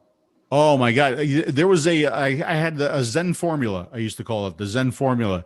Like when I went to his shop to like talk with him for 5 minutes, I had to multiply it by a certain number because there's no way I'm going to his house and talking to him for 5 minutes. Yeah. It's not going to happen. And his girlfriend, super nice. That's his secretary girlfriend. Yes. She was really sweet. Where do I want to go here? Let me see. If I go here, I go here. Phil, what's your preferred airflow? Like, do you know it in millimeters? No, I don't. But it's actually it was very tight. Okay, it used to be very, very tight, like a cigarette, but it's loosened up over time. So like the standard like 2019 K funds like 1.8, is that too loose? Yeah, no, that's K funds good. Okay. All right, I got some stuff for you here. I got some fun stuff for Wendy. Yay! Let me see here. Good thing I washed some bottles out today. Oh, look at that thing go. Huh? That's pretty slick. Yeah, when I was doing the beeline, I was actually helping out with the recipes, and the stirring and the heat helped me kind of like fake steep it a little bit. You know what I mean? Because the whole steeping thing sucks. Oh my God, I hate it. Right? Because you really don't know what a flavor is going to taste like until after a little while. So Phil, you should see what Fresh has now. He has a handheld homogenizer. It instantly steeps the liquid. Oh, I got one of those things where like you put the test tube on and it vibrates really, really fast too. No, this is an actual homogenizer like the production facilities use. Really? Yeah. Nice. It's called a game changer. It's pretty, came out the last year, and it's been my best friend. That's cool. All right, Wendy. We'll get to freestyle. But that's DJ Easy Rock. You know, Rob Bass and DJ Easy Rock. Yep. Mm-hmm. Yeah, it's DJ Easy Rock. Let's see. Oh my gosh. Who do I got here? Look at that dual coiled bottom airflow back there. That picture cracks me up. That's so not you. Oh, that was a we just did a show. Kennedy, It was right? it was a smoker show, and we did it on coils, right? That's why right. that image That's is back right. there. So there's Stevie B. Oh yeah, definitely. Uh-huh. Look at that do. Look at that hairdo, huh? Look at that. Loved it. Let's see. Phil's in his glory right now. Yeah, this is fun. Like I never get to talk about this stuff, and when somebody else likes it, I love it. Like you can come on and we can talk freestyle all day long. this is me and Lil Susie. Although I am kind of touching her boob in that picture. I'm not gonna lie to you. And she's like, Yeah, I know. And she's like trying to move my hand a little bit. Yeah. Pulling She's over there like just a little lower. Yeah. Who else do I have here? I mean, I've seen them in concert at like certain clubs and stuff, but never got to, Cynthia, I've actually met her a few times. Beautiful girl. That's the Cynthia. Oh, she's so freaking beautiful. And then I'll show you this. This is a good one because this was my favorite one because I love her then. I love her now. As a matter of fact, I heard she even has like a Broadway thing going on. And she was the nicest person you ever want to meet, and that's Judy Torres. Oh my God, yeah. I saw her really, really up close. And of course, you didn't know who I was. Yes, she is awesome. I mean, I love all of her songs, right? Yep. And she after she did her show, she actually stayed, and she had such a good time. She was dancing on the dance floor. That's awesome. And I was DJing, and that to me, that was like, oh my God, Judy Torres is on my dance floor. It was the coolest fucking thing. That is freaking amazing. Yeah. Phil, you should look her up on Twitter and message her. Yeah, like she would remember who the hell I am. Hey, never know. She would. Come on, you're the sexiest guy out there. Oh, come on. Please. Hey, I think so. Oh shit, I didn't look nothing up, did I? Yeah, the whole DJing thing was really fun. It was. And you know what? The good thing is, like, I really don't miss it. The only time I miss it is when, like, I hear a really, really cool song and I'm like, oh wow, I really wish I could mix it and deliver it to the crowd this way, like my way. You know what I mean? Yeah, some of your giveaway music trivia questions are tough. You drive me crazy with those. They could be a lot harder. They could be a lot harder. Oh, DeMillen with the old squeezy bottle. Uh-oh. Squeezy nipple. She's just like playing with the nipple. Don't let her fool you. Well, who doesn't really? Exactly. I tell her all the time. Just have to be gentle. Not really. No. I was gonna say not really. We're not aiming to tickle. We're aiming to feel good. Different strokes.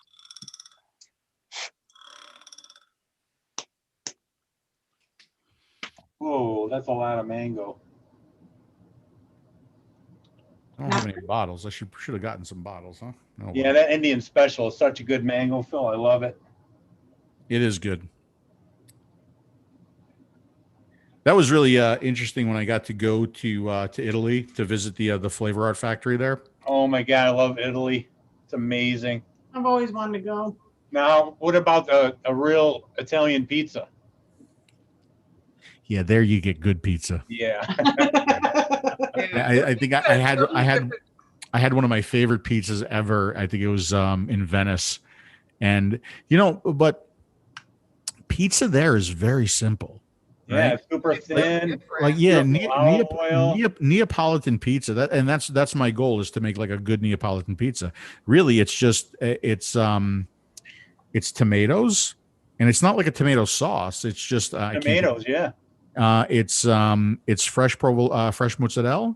It's a little basil, and that's it. I mean, really, that's it. Yeah, that's gorgeous. Because you're tasting all the real natural flavors and stuff. Yeah, exactly. And the crust is like a 16th of an inch thick. Yeah, it's really thin, but if you do it right, and because the oven's got to be really hot, the crust on the outside on Neapolitan puffs up. Yeah, puffs up, and it gets those little black char marks. Oh, so right. Good. Yeah, it can't like people think that that's burnt. No, no, no, no, no, no. That's not burnt. That's the way it's supposed to be, you know. No, now I'm thinking about food. I forgot what I was doing with my recipe. All right, back at it.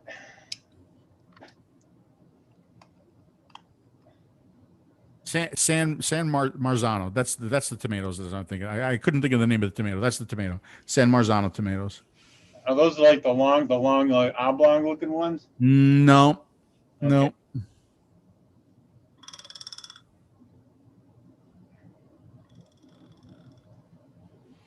All right, that's good. Freshie, what's the latest on the house? Just waiting on closing. Well, we're waiting on the VA inspector and then closing. Okay, I need to give Ross a round of applause. Ross, you're absolutely right. You got the San Marzano tomatoes, right? And see, now Ross is absolutely right. See,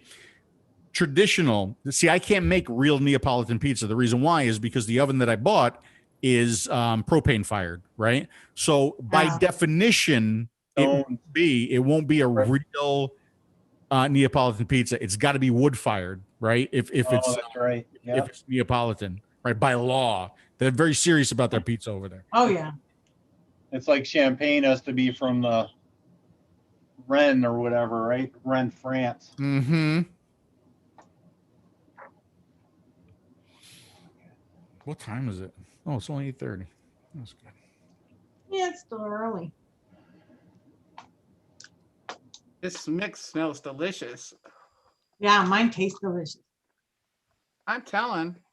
No, I wasn't talking about that. I was talking about mine just tastes delicious. Of course you do, Wendy. I tell you, there's a really it's really fun like making your own liquid. I made liquid in front of somebody who was like kind of anti-vaping, and didn't understand it. When she saw like what went into e-liquid, she was like kind of surprised. She was like, "That's it?" And I was like, "Yeah, that's it." Like she must have had like all these perceptions of like, oh, there's so many evil, dangerous chemicals in there, And like when people see it for the first time, they're like, "That's it?" I'm like, "Yeah, that's it," But when you're doing it yourself, you're like, God, I really wish I had a little bit more coconut. Oops, a little bit more coconut goes in there. Or you know what? I'm having a really bad day. 12 milligram. Oops, well, maybe now it's 13, 14 milligram.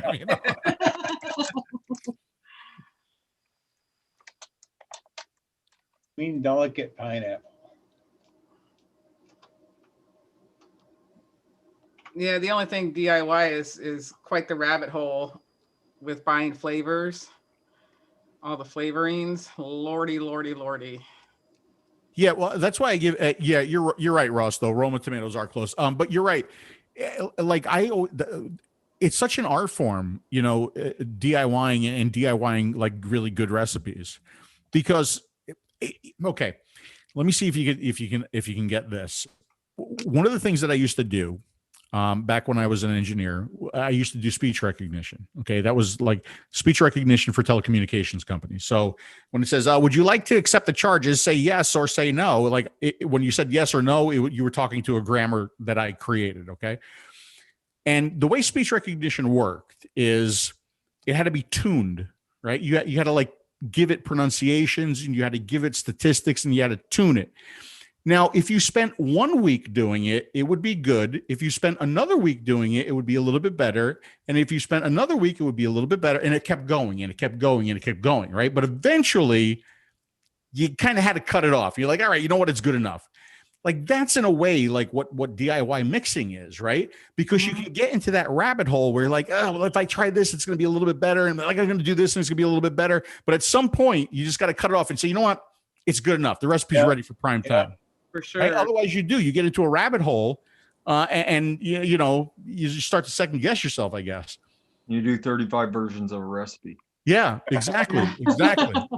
I don't do things like that at all. Fresh, it's lovely. And Phil, think of the technology it takes now to talk into a phone and have it print out a text and then send it. The speech recognition where it is today compared to where it was when I was doing it is just, it's night and day, light years ahead. I actually started in speech recognition with some of the earliest, very first yes, no speech recognition technology. That was it. That's what we could do. We could recognize yes and no. And even that, it didn't do very good, right? And then we got into some like more technical stuff, and we got into things like word spotting and natural language grammars and statistical grammars, which was really interesting because you would apply a statistic variable to everything that was like in the list, because, you know, people would say Boston more than they would say Orlando for whatever reason. So Boston had a higher number than Orlando would. So it would still try to recognize those. But if it wasn't sure, it would say, okay, it must be Boston because Boston is higher More popular, statistically. Yeah. So, I mean, those are some of the things that we used to do. But like now, it's just, you know, it's light years ahead. And one of the reasons why it's light years ahead is when I was in the technology, the technology was local. Okay. So it was local to the system that you were talking to.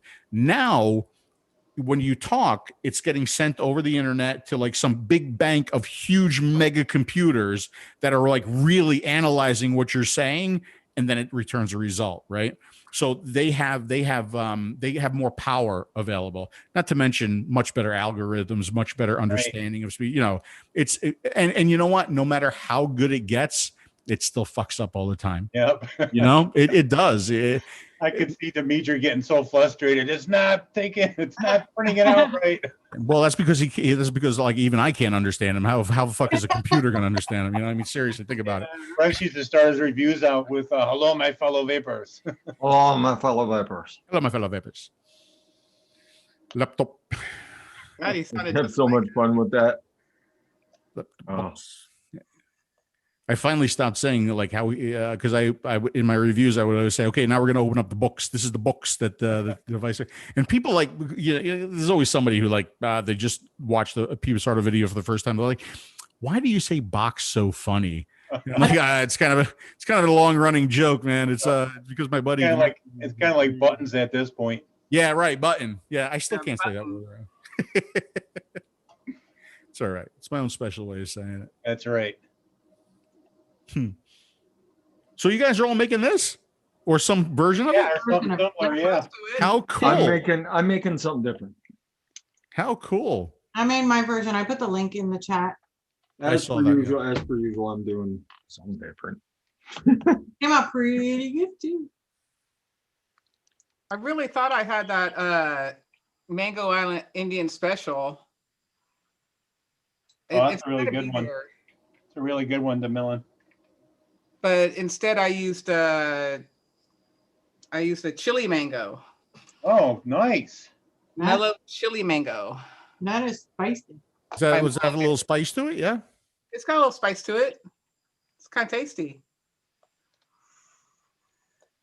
You know, to this day, I've tried to work with liquid companies, and if any liquid company would like to work with me on this project, I would be happy to take that on and promote the shit out of it.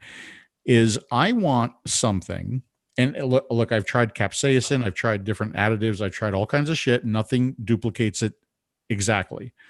I want something with no nicotine that hits just like a 12 milligram, same throat hit, not kind of like the same, not sort of like the same. I'm talking about the same throat hit, right?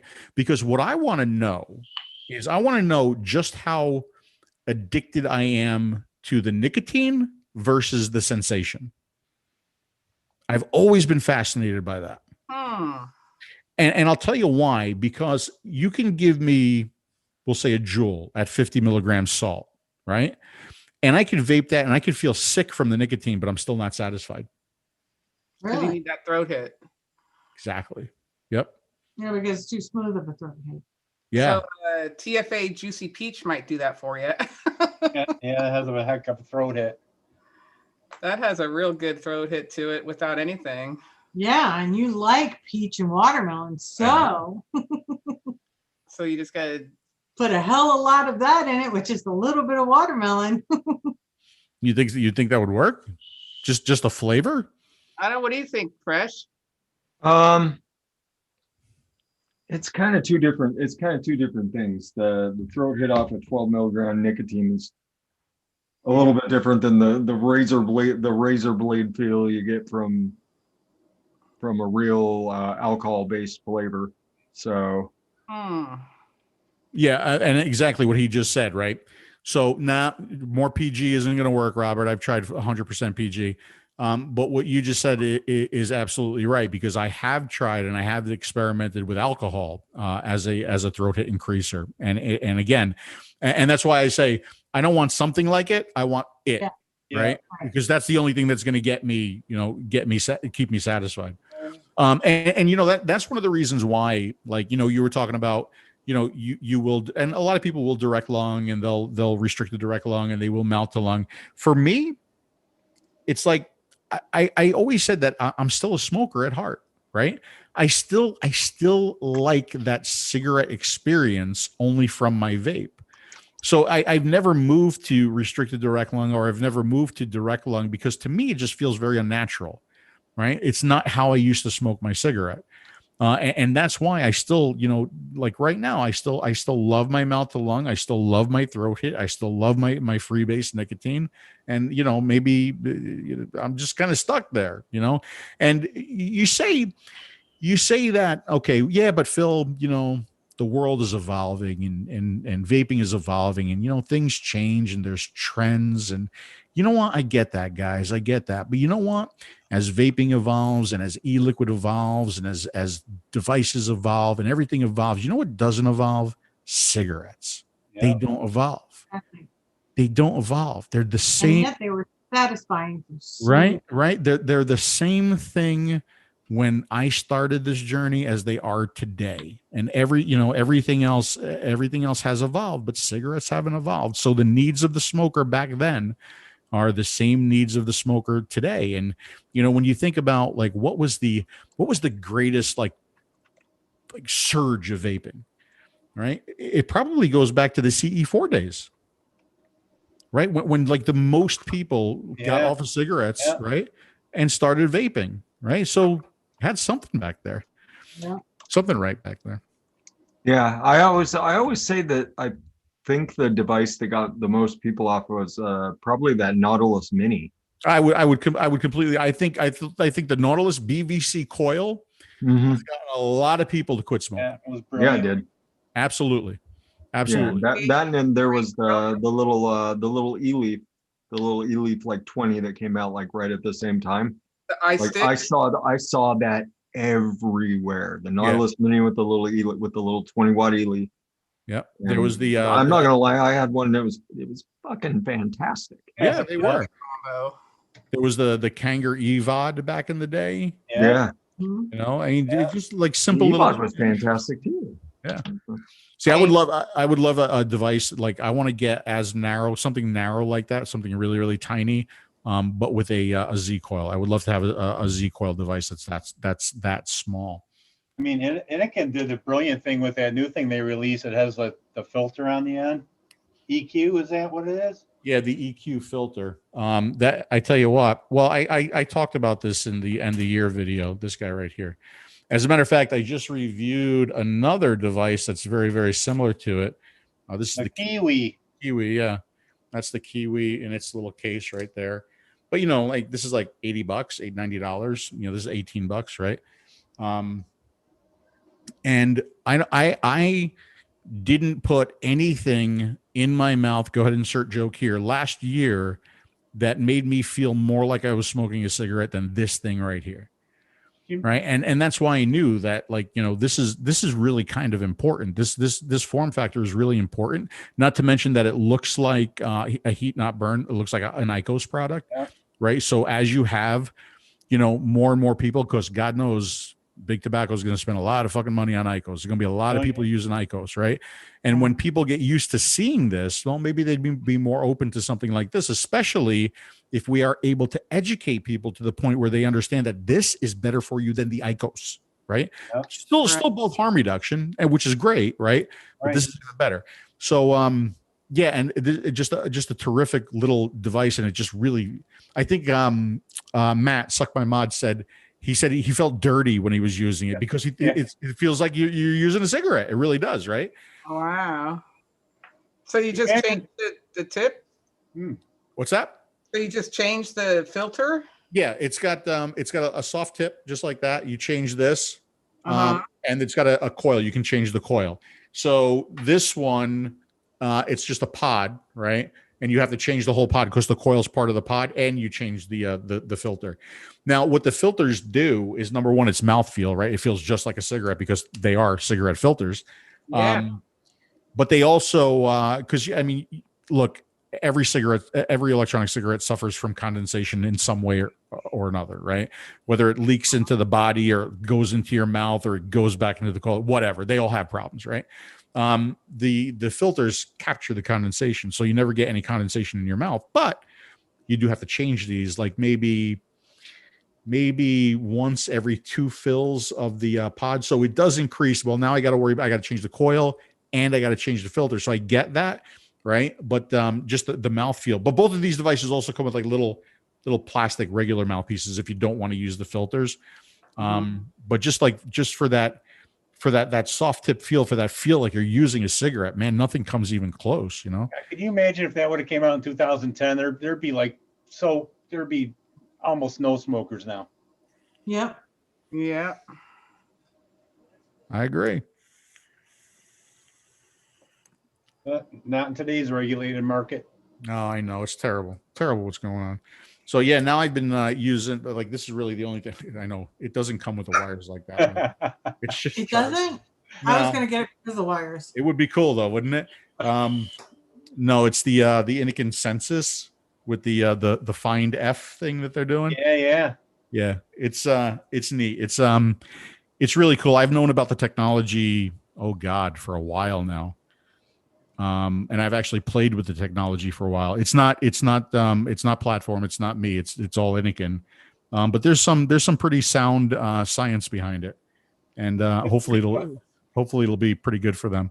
So did Dimitri release some more facts about it today? I did. They released some more information on their website. So whatever they released, I put on Taste Your Juice, and then I shared that. That's right. I saw it. Yeah, I shared that with Dimitri, and in the platform group too. So like, it kills me because like everybody's trying to figure it out, and they're all like, we think we know what it is and everything. I'm like, I know exactly what it is, but I don't talk about it, you know. Well, if you read your post, you can see what it is now. For the most part. Yeah. For the most part. I mean, I think you kind of know what Coil Plus is at this point. You might know a little bit what Refresh is. You don't necessarily know exactly how it's doing it. Right. And then I don't know if anybody has actually played with the F0 feature yet, or the Find F thing that they're doing. But it's cool. It's different. It's definitely different than what's out there right now. So that's a 21700, right? No, this is built in. This is a built-in 3000 milliamp hour. So it's actually the same size battery as the Chroma Z, right?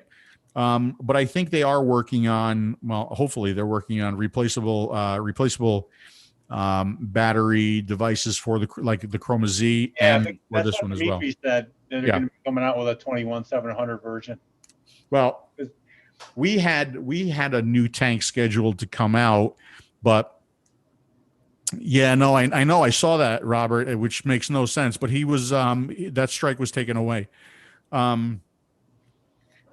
So yeah, we had a tank coming out, but like everything, because Inikin is a smaller company. They're not like as big as a Smoke or like a Vaporesso. So they're more single track design, right? So they can't have multiple products, parallel design work going on or parallel production. So they're more series production.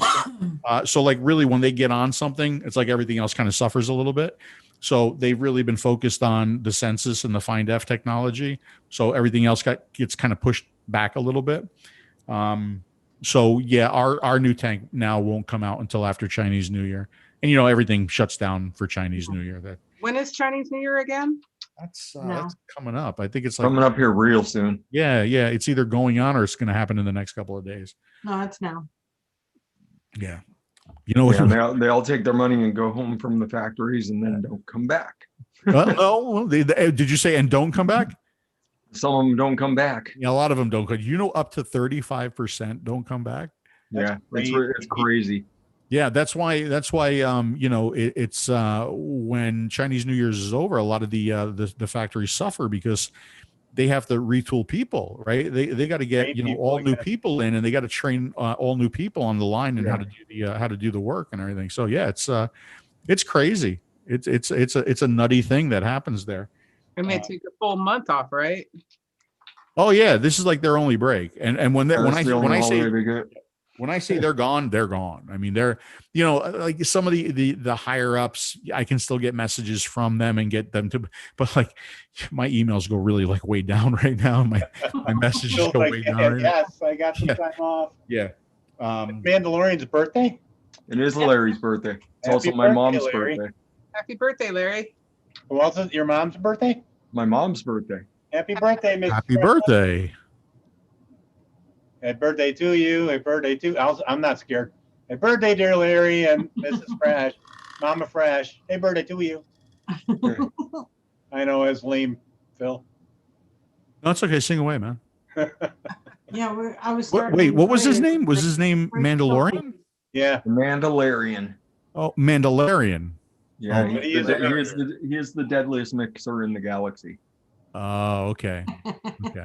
Because I was gonna go like get Grogu because I will. Oh, he's a big time fan. Oh, is he really? Yes. Let's talk. Okay, let's talk about Star Wars and Mandalorian then. He'd love his mixing. He does. He's I'm right there with you. doing booze. Is he really He's the into? king of booze vapes. Is he really into the Mandalorian? Yeah. Oh yeah. Oh yeah. All right, I'm going to tell you something. Don't think anything less of me, okay? So when the season finale or the season finale, yeah, of Mandalorian came out, you know, I was just like everybody else. I didn't know what was going to happen, and you know what happened, and I was very, very pleasantly surprised. Yeah. and Holy pleased, crap. right? And I started watching reaction videos for days. Just Oh wow. just watching reaction videos and watching. And by the way, as I'm watching the reaction videos, I have my Luke Skywalker lightsaber in my lap, and I would light it up and every now and then, right? And I'm watching, and I'm just watching the joy in people's faces that they got from the Mandalorian that they did not get from the 3 movies, right? Yeah. It was wonderful. It was so wonderful to see people taken back to their childhood and given the opportunity to see their hero again the way they wanted to see their hero. It was terrific. It was really, really terrific. Right on. Yeah. Yeah, I completely agree. Like it was. You See, it really was like just a piece of my childhood coming back to life. Right? Okay. And I'll show you. finally getting to see him in action. Right. This is how serious I'm going to get something for you. This is fun. Show it. Hold on. Holding. Hey, Friction. Richard. Friction. Yeah, Ross. Who else was it? Oh, Stu. How you doing, Stu? So, all right, I'll go to my recipe real quick while he's gone. So I called it Phil Makes Peaches Wet. Oh, he's gonna want to hear it. Yeah. Okay, so yeah, I am kind of a fan, maybe a little bit of a geek too, but that's okay. I'm a cool geek. After Mark Hamill tweeted this, I had this T-shirt made. So it says John and Dave. Yep. Nice. It says thank you, John and Dave, and it's underlined with a green saber. Pretty cool, right? Yeah. For fans, it's cool. For everybody else, you're like, Phil's a fucking dork, man. Yeah. Like, what does that mean? I'm like literally the only one in my house that likes Star Wars. Out of my kids and everything. Wow. Oh, Chevy, man. Yoda on my watch. Aw. So yeah, so the recipe is called Phil Makes the Peaches Wet. It is 4% Big Watermelon by Mullenberry, 0.6% Grapefruit by Mullenberry, Honey Peach by Jungle Flavors at 1.8, Juicy Peach by Capella at 3, and Sweet Watermelon by Capella at 3. Nice. Turned out pretty darn nice. Pretty darn nice for peach watermelon. Oh, You have to mix some of that up in 12 milligram and send that down to Florida. Right? Hey, when you say peach watermelon, you know what that reminds me of? That reminds me of watermelon peach, the #1 best-selling flavor in the unsalted line. It's very delicious. You should really run out and try this right now. So Yeah, I bust their balls because like the unsalted line is me, Dimitri, and Matt Cully, right? Suck Right. my mom. Yeah. And I've been busting their balls since day one because my flavor it wound up being the most popular flavor in the line. And you know what? Although I'm busting their balls, they fucking love that I'm doing it because we split it 3 ways, no matter who's those, right? as long as one of them. Yeah, who's Yeah, getting the exactly. last So laugh? they're like, yeah, Phil, #1 best-selling flavor. We don't give a shit. Just keep talking about it. What was Matt's first line? Taste, God, suck my juice or something, wasn't it? Suck my mind. Suck my juice, because he had a couple of juice lines or a couple of flavors out. Remember years ago? Yep. I don't remember. Yeah, I think He actually sent me those to review. I think a lot of the reviewers have tried lines some Fuck yeah. Fuck multiple yeah. times, right? Yeah. So like I had the B line, and then I got the unsalted line, and it's like you're trying to get your big break, you're trying to get that flavor that just starts selling millions of bottles. I don't know if that's going to happen anymore these days, but if we could sell a few bottles and make some people happy and they enjoy it and they don't smoke because of it, winner chicken dinner. You know what I mean? Yeah. Yeah. Huck yeah, the Huckleberry lemonade. I remember that. Huck Yep. yeah, that was it. Yeah. I mean, even Nick had the Namber juice, right? Yeah. Donut pounder. And I think Mike has what? Hit that shit or something like that? Hit that juice. That yeah. juice. Hit that juice? Hit something? I know he's hitting something. I know. Yeah. Yeah, it's the only granulated sugar. We've been trying to get it out of him. Oh yeah, it's You know who doesn't have a flavor? Mhm. Daniel. Fuck him and his video equipment. Seriously. God, you probably saw the video where he showed how he made the track cam and he built his own. Whatever. I don't give a shit. Whatever. I don't care. What do you think about doing Brad's now? What's that? Oh, to Wendy, what do you think about doing Brad's? What do you mean? Oh, that's what I was just going to do too. I was Oh, waiting for pause. Yeah, let's go ahead and do the gerbil for Brad's Vapor. So what that means is that you'll get one item, not literally a gerbil, but one item.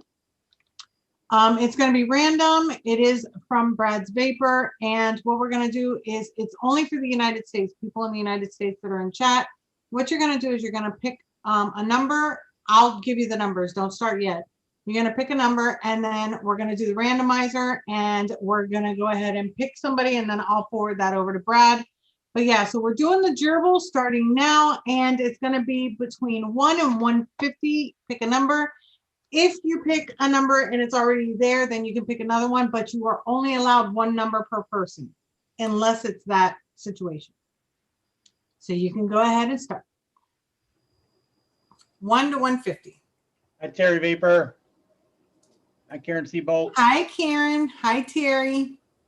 Robert. Cherokee. Ricky Mahoney. DeMillan. Oh, DeMillan's there. I'm playing.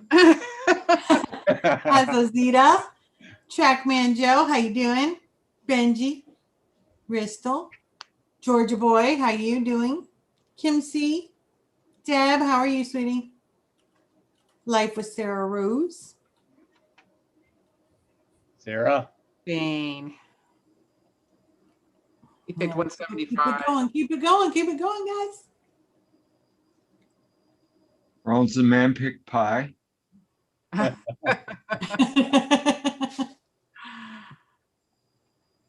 Yeah. Hi, Al. I always think back to the days when Kodak was booming in Rochester and what a booming town it used to be. Oh my God. What a disaster. Kodak is one of those companies where they just didn't see the future. Yeah. It was right there in front of them. They had the balls they had the world by the balls. Sears. Just like Sears. They just didn't see the digital future. Yeah. Hi, Jeannie. I met a guy from Kodak. He built I don't know if you guys know Lost in Space, the old television show Lost in Space. He built the robot from Lost in Space, like 1-for-1 replica. Yeah. Danger, Will Robinson. Oh, wow. And he invited me over his house to see it because I'm like a big Lost in Space robot fan there too. Amazing, man. Just like it was like standing next to the real thing, you know? That's amazing. That was one of my favorite episodes, Inside the Robot. Yes. That was the hardest contest you did, was name these 100 different robots. You remember that? Yes. I went through all of them and I finally got the last one. You know what? Win or nothing. I can't do fun, like I can't do contests like that because it would take me forever to like look through all the answers if 1,000 people decide to enter, right? Even if like a few hundred people decide that, it's still very, very difficult. That's why I do like the simple name that tunes or TV scenes or movie scenes. It's easier for me to pull the answers and like use an Excel spreadsheet to find who got it right, and just it's easier that way. Yeah. Yeah, you had some really tough Christmas stocking ones. Sheesh. God, your latest music giveaway thing, I got it like that. I'm like, bam. Oh, that's an easy one. Yeah. That should remind you of an old video that I did besides the crab juice video. Oh. Oh. I know. My wife wanted to go see him so bad. We went to that concert when they came to Darien Lake. Oh, I would love to see Bon Jovi in concert. Yeah, it was good. It was so funny, Phil, to see how the older girls like dress up like they were teenagers again. Oh, hell yeah, with big hair. Oh my God, I would love to see that. Are you kidding me? Oh, yeah. Hell yeah. I would still. Bon Jovi's one I haven't seen in concert. I would love to see Bon Jovi. I'd love to see Guns N' Roses in concert too. Yeah, he was really good. I was surprised how good he was. Well, a lot of them get better. What was your best concert ever, Phil? Me? Yeah. Best concert ever. Ever. Oh, Well, while you're thinking about that, let's go ahead and stop this in chat. We're going to stop the number pulling. You just keep thinking. All right, everybody, we're going to go ahead and stop this in 10, 9, 8, 7, 6, 5, 4, 3, 2. Hi, Nefarian. Bam. 1. Okay, so Freshie, you want to go ahead and pick the number? You said between 1 and 150? Yes. 1 and 150. Okay, Google, give me a number between 1 and 150, please. He's even polite for Google. 61. Let's go back up here. And how crazy is that? Okay, when you said, hey Google, mine turned on. You got 61. Mine got 16. What are the odds of that? Wow. How crazy is that? Okay, I don't see anybody got exactly. Danetta 61. has 62. Who does? Danetta. Danette. Going back down. 61, 62, 62. So we need 60 or 62. Yep, Danette's the first one to get it. So Danette, you are the winner of the gerbil. So what you want to do is send me an email at wendyvapes@yahoo.com. Let me have your picture ID showing that you are of age and also your shipping information. I'll go ahead and forward that over. Thank you so much, Brad's Vapor, for sponsoring tonight's video or live stream. We appreciate it. And if you are looking for anything online, a lot of places right now, the shipping costs are really, really crazy. But if you're within the United States, definitely check out Brad's Vapor. Shipping is free and it's really, really fast. As fast as USPS can be, but check them out at Brad's Vapor, where, and you can use the coupon code WendyVapes10, get you 10% off of anything in your cart. So there you go. Thank you so much for playing, guys. And back to Phil Brisardo. Is it Nefarian? Is that, I'm saying it the right way, Nefarian? Yeah. He's asking how Dimitri is. What the fuck? You want us to go right back to the beginning of the show? You want us to start the whole goddamn show all over again? Is that what you want? So now we start again. So hi everybody. Hey folks, Pete Bastardo. He's doing good. He's doing really good. He's gonna be just fine. He's got a whole lot of broken bones. Probably in the cast for like 4 to 5 weeks, and then some recovery and probably some PT and yep. Yeah. PT, yeah. All I can say is God bless you, Connie, and the girls. Oh yeah. See, like if it had been me, like I already had this planned. Okay, I was gonna show up with like when you wash your bathroom, the yellow gloves, but not like the long the ones that cover your whole arm. I was going to show up with those, right? Since I couldn't get a full on, what do you call it, suit? Hazmat. Since I couldn't because of COVID, I was going to wear my my mask, my diving mask, and a snorkel, right? Perfect. I know you're still breathing it in, but you can't smell it that way, right? So that. And I was gonna have, a toilet brush, like the really hard ones, right? I was gonna have that and a power washer. That's what I was gonna show up with. Yeah. And you might think like, oh yeah, that's really no. I was gonna show up at the front door just like that. Oh man, he wouldn't have enjoyed it. Connie would have enjoyed it first because he can't get to the door, right. And then of course I would have walked in, like that, and got him a chuckle. But I did send him some stuff today. I can't say what it is, but it'll be funny. Yeah. And it probably hurts when he laughs, and he's probably cussing you out right now. That's okay. It's so amazing, the vape community, how many friends it's brought together, how many people and friendships made, and family. It's. I want to see if he shares what I put on the mailing address label too. Just make sure he records it. Oh, I'm sure he will. He'll share it.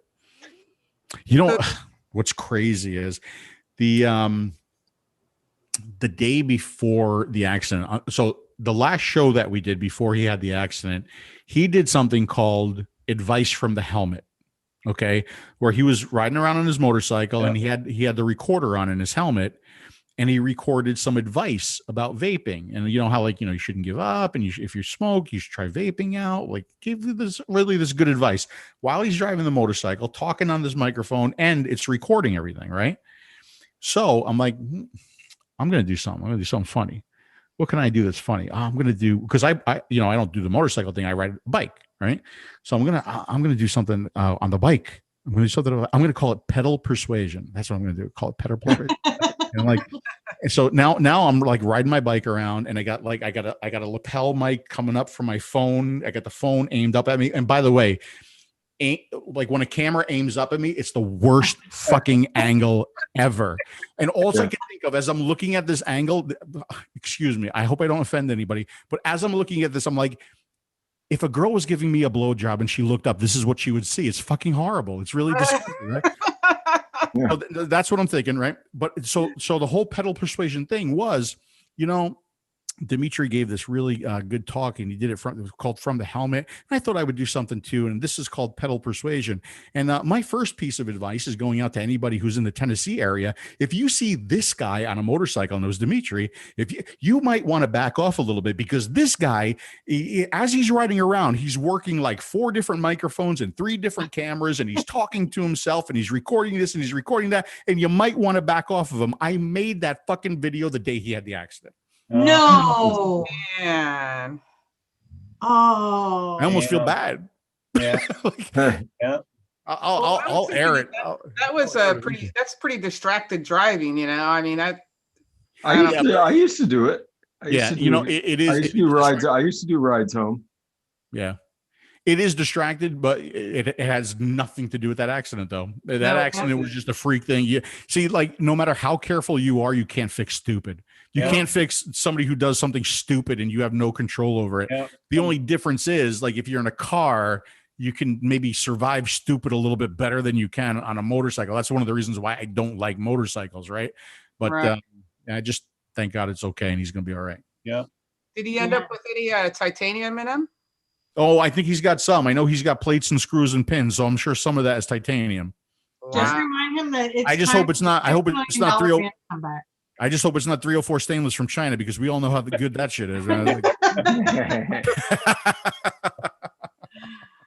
We need another $6 Million Man show. You can actually do that for your next one once he's done. What's that? How does that go? The $6 Million Man show. You don't remember that? No, Steve Austin. Of course I do. I thought you had like a $6 million. No, that would now be Dimitri. Oh, I see what you're doing. $6 million, man. Come on, we're talking about 495, maybe. Top. Okay, all right. Okay. $6 man, but still, he's gonna have all the metal in him. I think he can run faster. I wonder, like, they'll probably leave some of that shit in him. I wonder, like, if that might be fun going through the airports. Hell yeah, it's gonna be. Yeah. You know what I'm saying? Yeah. Because he used to get pulled he had the worst luck going through the airports, and he would get pulled all the time. And every time he got pulled, I'd be like, I'd fucking laugh my ass off. Like, he would have to go through like these special lines and these special, like, they had to get felt up and everything. And I would just laugh and laugh and laugh until it happened to me. And then, of course, he laughed at me. But oh yeah, that would probably happen now. Yeah, They stopped me with my hip, and I said I have a fake hip, and they said, okay, go over there. Yeah, and they did the whole thing. Yeah. You go through a special line, and they have to search you as opposed Put to the you gloves on. Yeah. Yeah. So Phil, what do you think Dimitri's going to come up with for the Monday poker night? It's going to happen. He's going to have to come up with something.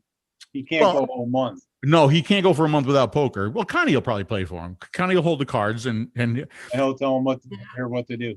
There's a very, very, very good chance that if Dimitri did survive the motorcycle accident, he may not survive being stuck with Connie for like 4 to 5 weeks. I know. He might not make that. That's why I said God bless.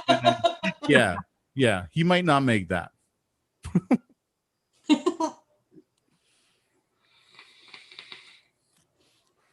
All right, guys, this has been a lot of fun. Can I be permitted? Can I be excused? No, absolutely. Or does the show? Because you've been so cool. Well, no, like when does it end? I don't know if it ends. Does it? It does end eventually, right? I mean, it does stop, right? I mean, eventually. No, it was going to end in about probably the next like 10 minutes.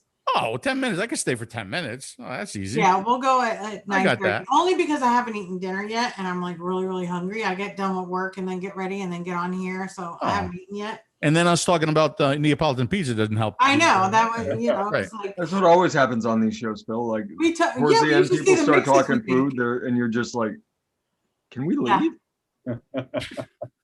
Pretty much. And all the nobody gave me a time frame. Nobody told me like how long that this was going to last, or So well, we never say that just so we make people feel uncomfortable where they have to stay because then they don't know when they leave. I got it. I understand now. I see how it all works.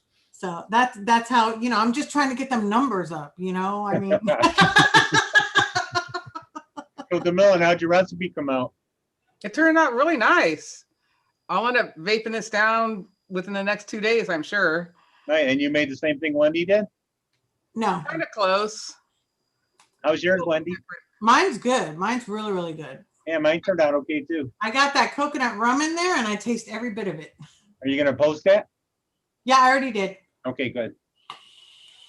Oh, there's my buddy right there. I didn't know you put coconut rum. Yeah, I sure did.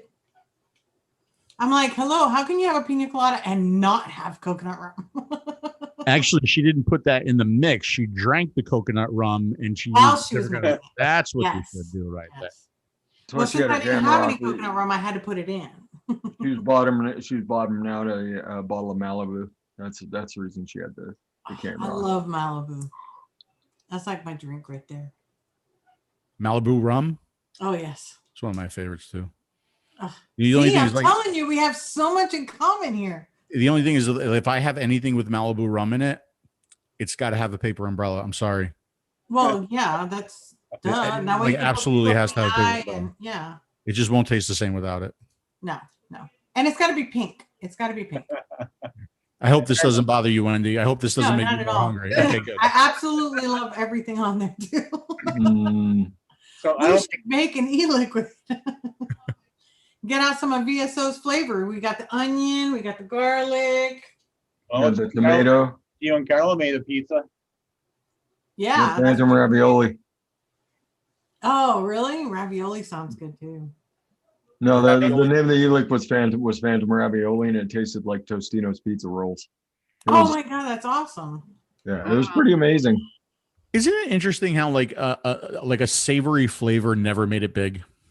Yeah. Yeah, that's true. Like there were a couple, like, people were into the pickle for a little while, and but no savory flavor ever made it like big time. Always wondered why that was.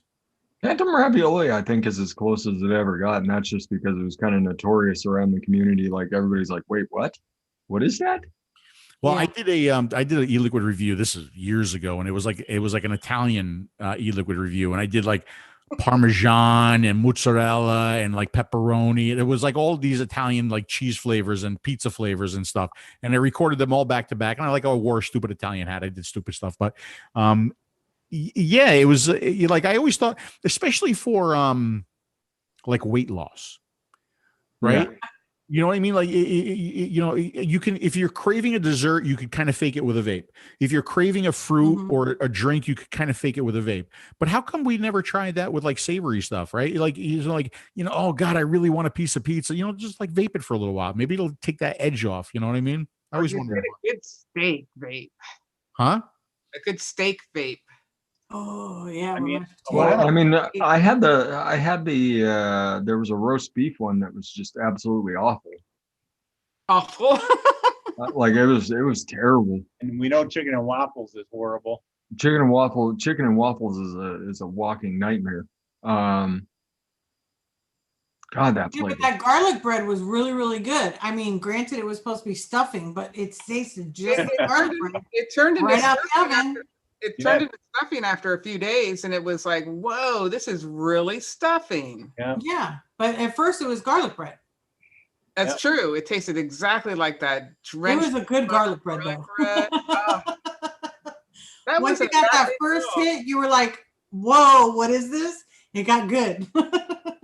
It's like, am I supposed to like this? I don't know. I'm not supposed to be liking this. So Phil, what was one of the most favorite videos you did that you remember? One of your favorites? Oh God, you always ask me the difficult questions.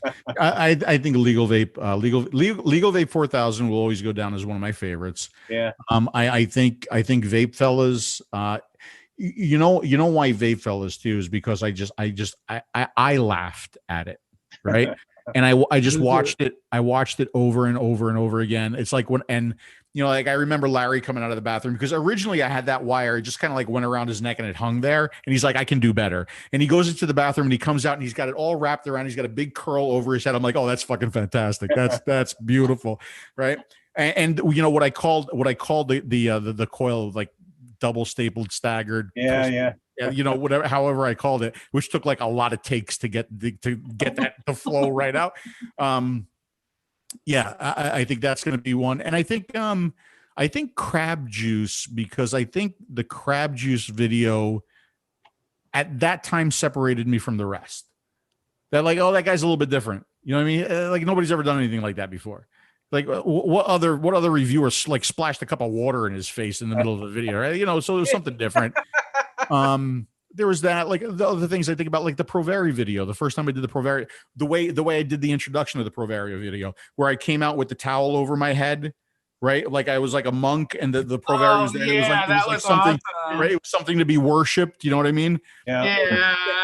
And like those, to me, those are the I don't know, the good old days, the fun days. They're great. And I would love to do more of that. And I do. I have like 2 more ideas. And I like this next idea that I have, like people are going to get a kick out of it. And some people are going to be so offended and so like angry with it. You know what I mean?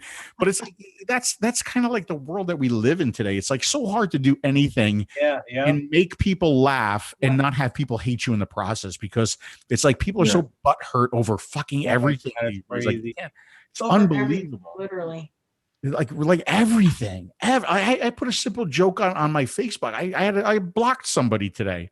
The guy, he called me a right-wing terrorist extremist. Oh my God. He called me I'll go and find exactly what he called me because with the whole Super Bowl halftime thing. Oh my God, yeah. The right? So I made a bunch of jokes. Somebody like as the thing was fucking happening, they were sending me memes. I'm like, how do you guys do this so fast, right? So like I put a meme up, and then I was like, oh, this is funny.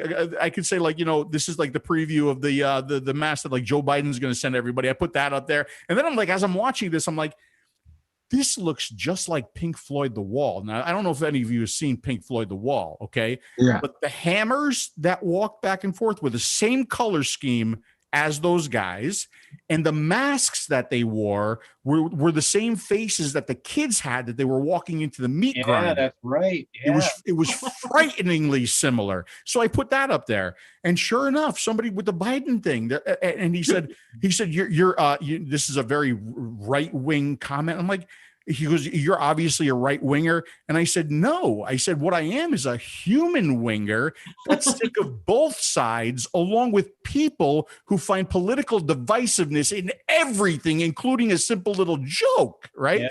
Yeah. And he wrote back, he's like, you're an extreme right wing terrorist, something else. And I was like, here, let me fix this for you. Click, blocked. Yeah. There. Problem solved. I'm like, dude, really? Like, I don't got time for that. And especially that kind of an accusation. I'm a fucking terrorist now. Are you kidding me?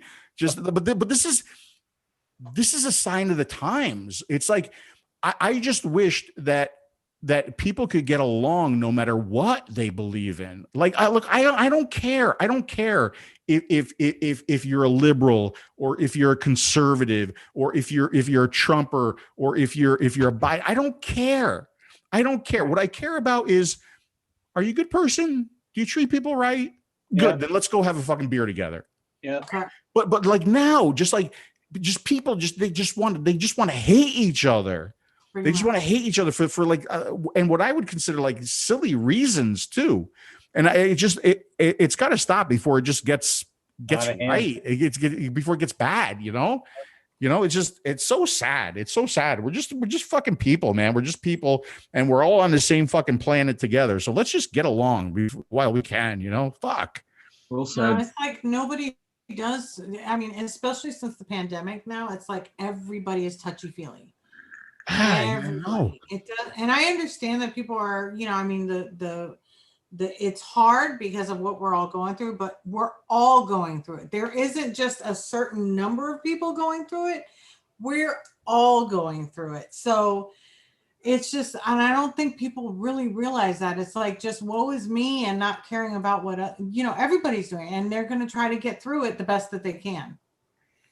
Yeah. And like how I was talking about mainstream media before, right? Mm-hmm. And how mainstream media treated vaping, and how I think that they're one of the reasons why like vaping is where it is right now. I truly believe that mainstream media is the reason why, or one of the big reasons why, that there's such a divide in this country. And it's not like, and I'm not like, some people will say, oh, well, you're talking about Fox, or, oh, well, you're talking about CNN. No, fuck you. I'm talking about both of them. All of them. I'm talking about all of them, right? Because they all have hate in what they present. They all do. So if you listen to this side, you get infuriated with the other side. And if you listen to this side, you get infuriated with that side. And it's got to stop. I was thinking about this. What did I call it? N cubed. Okay. Neutral News Network. Neutral News Network is not allowed to give you any opinion. They are allowed to report the news. That's it. No opinion. But here's what they can do. Okay.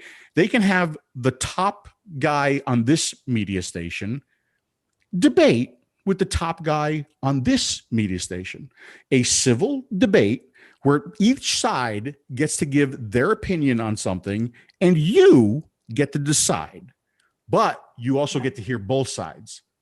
Right. Correct. Wouldn't that be neat? Wouldn't that be cool? It would be. Right? I think that would be perfect. Especially nowadays, where literally anytime that you're watching any type of news now, in the back of my head, at least, I'm thinking, is this even real? Is this right? There's nothing I can take seriously. And I'll check like 3 different, types of news stations, and just to try to get to the truth. You're trying all these others because we know now that they lie. They don't report the facts because not one of them had facts. Right. And we've seen it. Like, how many times have you seen, the guy up to his waist in water when he's reporting a weather storm, and it's because he's kneeling in the water. Uh-huh. The guy, and he's getting wind blown, and he's doing the report, and there's some dude just kind of like walking by him behind. Right? Yeah. It's like, I believe it all. They're fucking lying to you. I believe it all. Or the Right? guy that So it's stands like- there like knee deep and there's a canoe going behind him. It's crazy what's going on. It's just so crazy, and it's so sad. And I wish it stopped. I wish just people had a little bit more love in their hearts and more appreciation for their neighbor and their fellow man. I really do. agree. Yeah. Yeah, then instead of dividing, that's what we need. It's just some we need You know to all what? come together and get rid of all the news networks. I think everybody should just go and try a bottle of the #1 best-selling flavor in the unsalted line, the delicious watermelon peach. This will solve world problems right here. This is peace in the bottle. Very peaceful. It's in a bottle. Well, I had a blast, so I hope you did. Oh, yeah, I I hope. I have fun. I have fun. You guys were very, very easy to hang out with. We talked about a lot of fun stuff. You allowed me to drink my adult beverage, and I'll get Cheetos the next time I'm at the store. I got a new batch of e-liquid here, so life is good right now. So thank you guys. Thank you guys very much for having me on and for allowing me to just to rap wildly here for a little while with you guys. Talk about everything. Just talk about everything. No, I appreciate you being here. Thank you so much. I mean, Of it really course. means a lot, especially we can't get out, we can't meet people now, I know. you know, see I know. anybody anymore. But I really appreciate it. And please give Dimitri my love. I wish you both, like, as always, the best. I think that you guys are just great people in general. And I mean, your butt is just perfect. So along with everything else, it fits. It really Wendy, does. Let me tell you something, Wendy. So I got if I had known, I would have gone and put these on for you. So I got these shorts that I wear when I'm biking, right? Uh-huh. And they're biking shorts, right? But they're padded. Oh. Right. So I got these on and they're skin tight, right? And I got them on and I'm walking past the mirror and I went like that. I was like, damn, that's not bad, dude. I'm looking at it like, damn. Right. And then I took the biking shorts off and the biking shorts were giving me an ass and I took them off. I got fucking no ass. I got nothing. It's like you get older. There's no ass there. That's why I got to wear the biking shorts because there's no fucking padding for the seat anymore. It sucks. Get old, and you're old. I have to wear the same shorts, Phil. Let me tell you something. All you young motherfuckers that are watching this right now, go, Phil's old. He's an old guy. Fuck you. You're all going to be just as old as I am right now, but maybe not as cool. That's right. I have a lot For of fun. sure on that. Yep. Well, thank you so much, everybody, for being in chat, for coming and watching us. Thank you again, Phil. We had a blast. I really appreciate you being here. Thank you, Freshie and DeMillan and Addie. I appreciate you guys being here, of course, every single week. If you ever want to come back on, you're kind of bored, just give us a holler and come back in. Love to. You got my number now. Wink, wink. Love you, Wendy. I just got to come on when I want to feel better about myself because you do that for me, Wendy. Oh, yeah. But thank you so much. You guys have a great evening.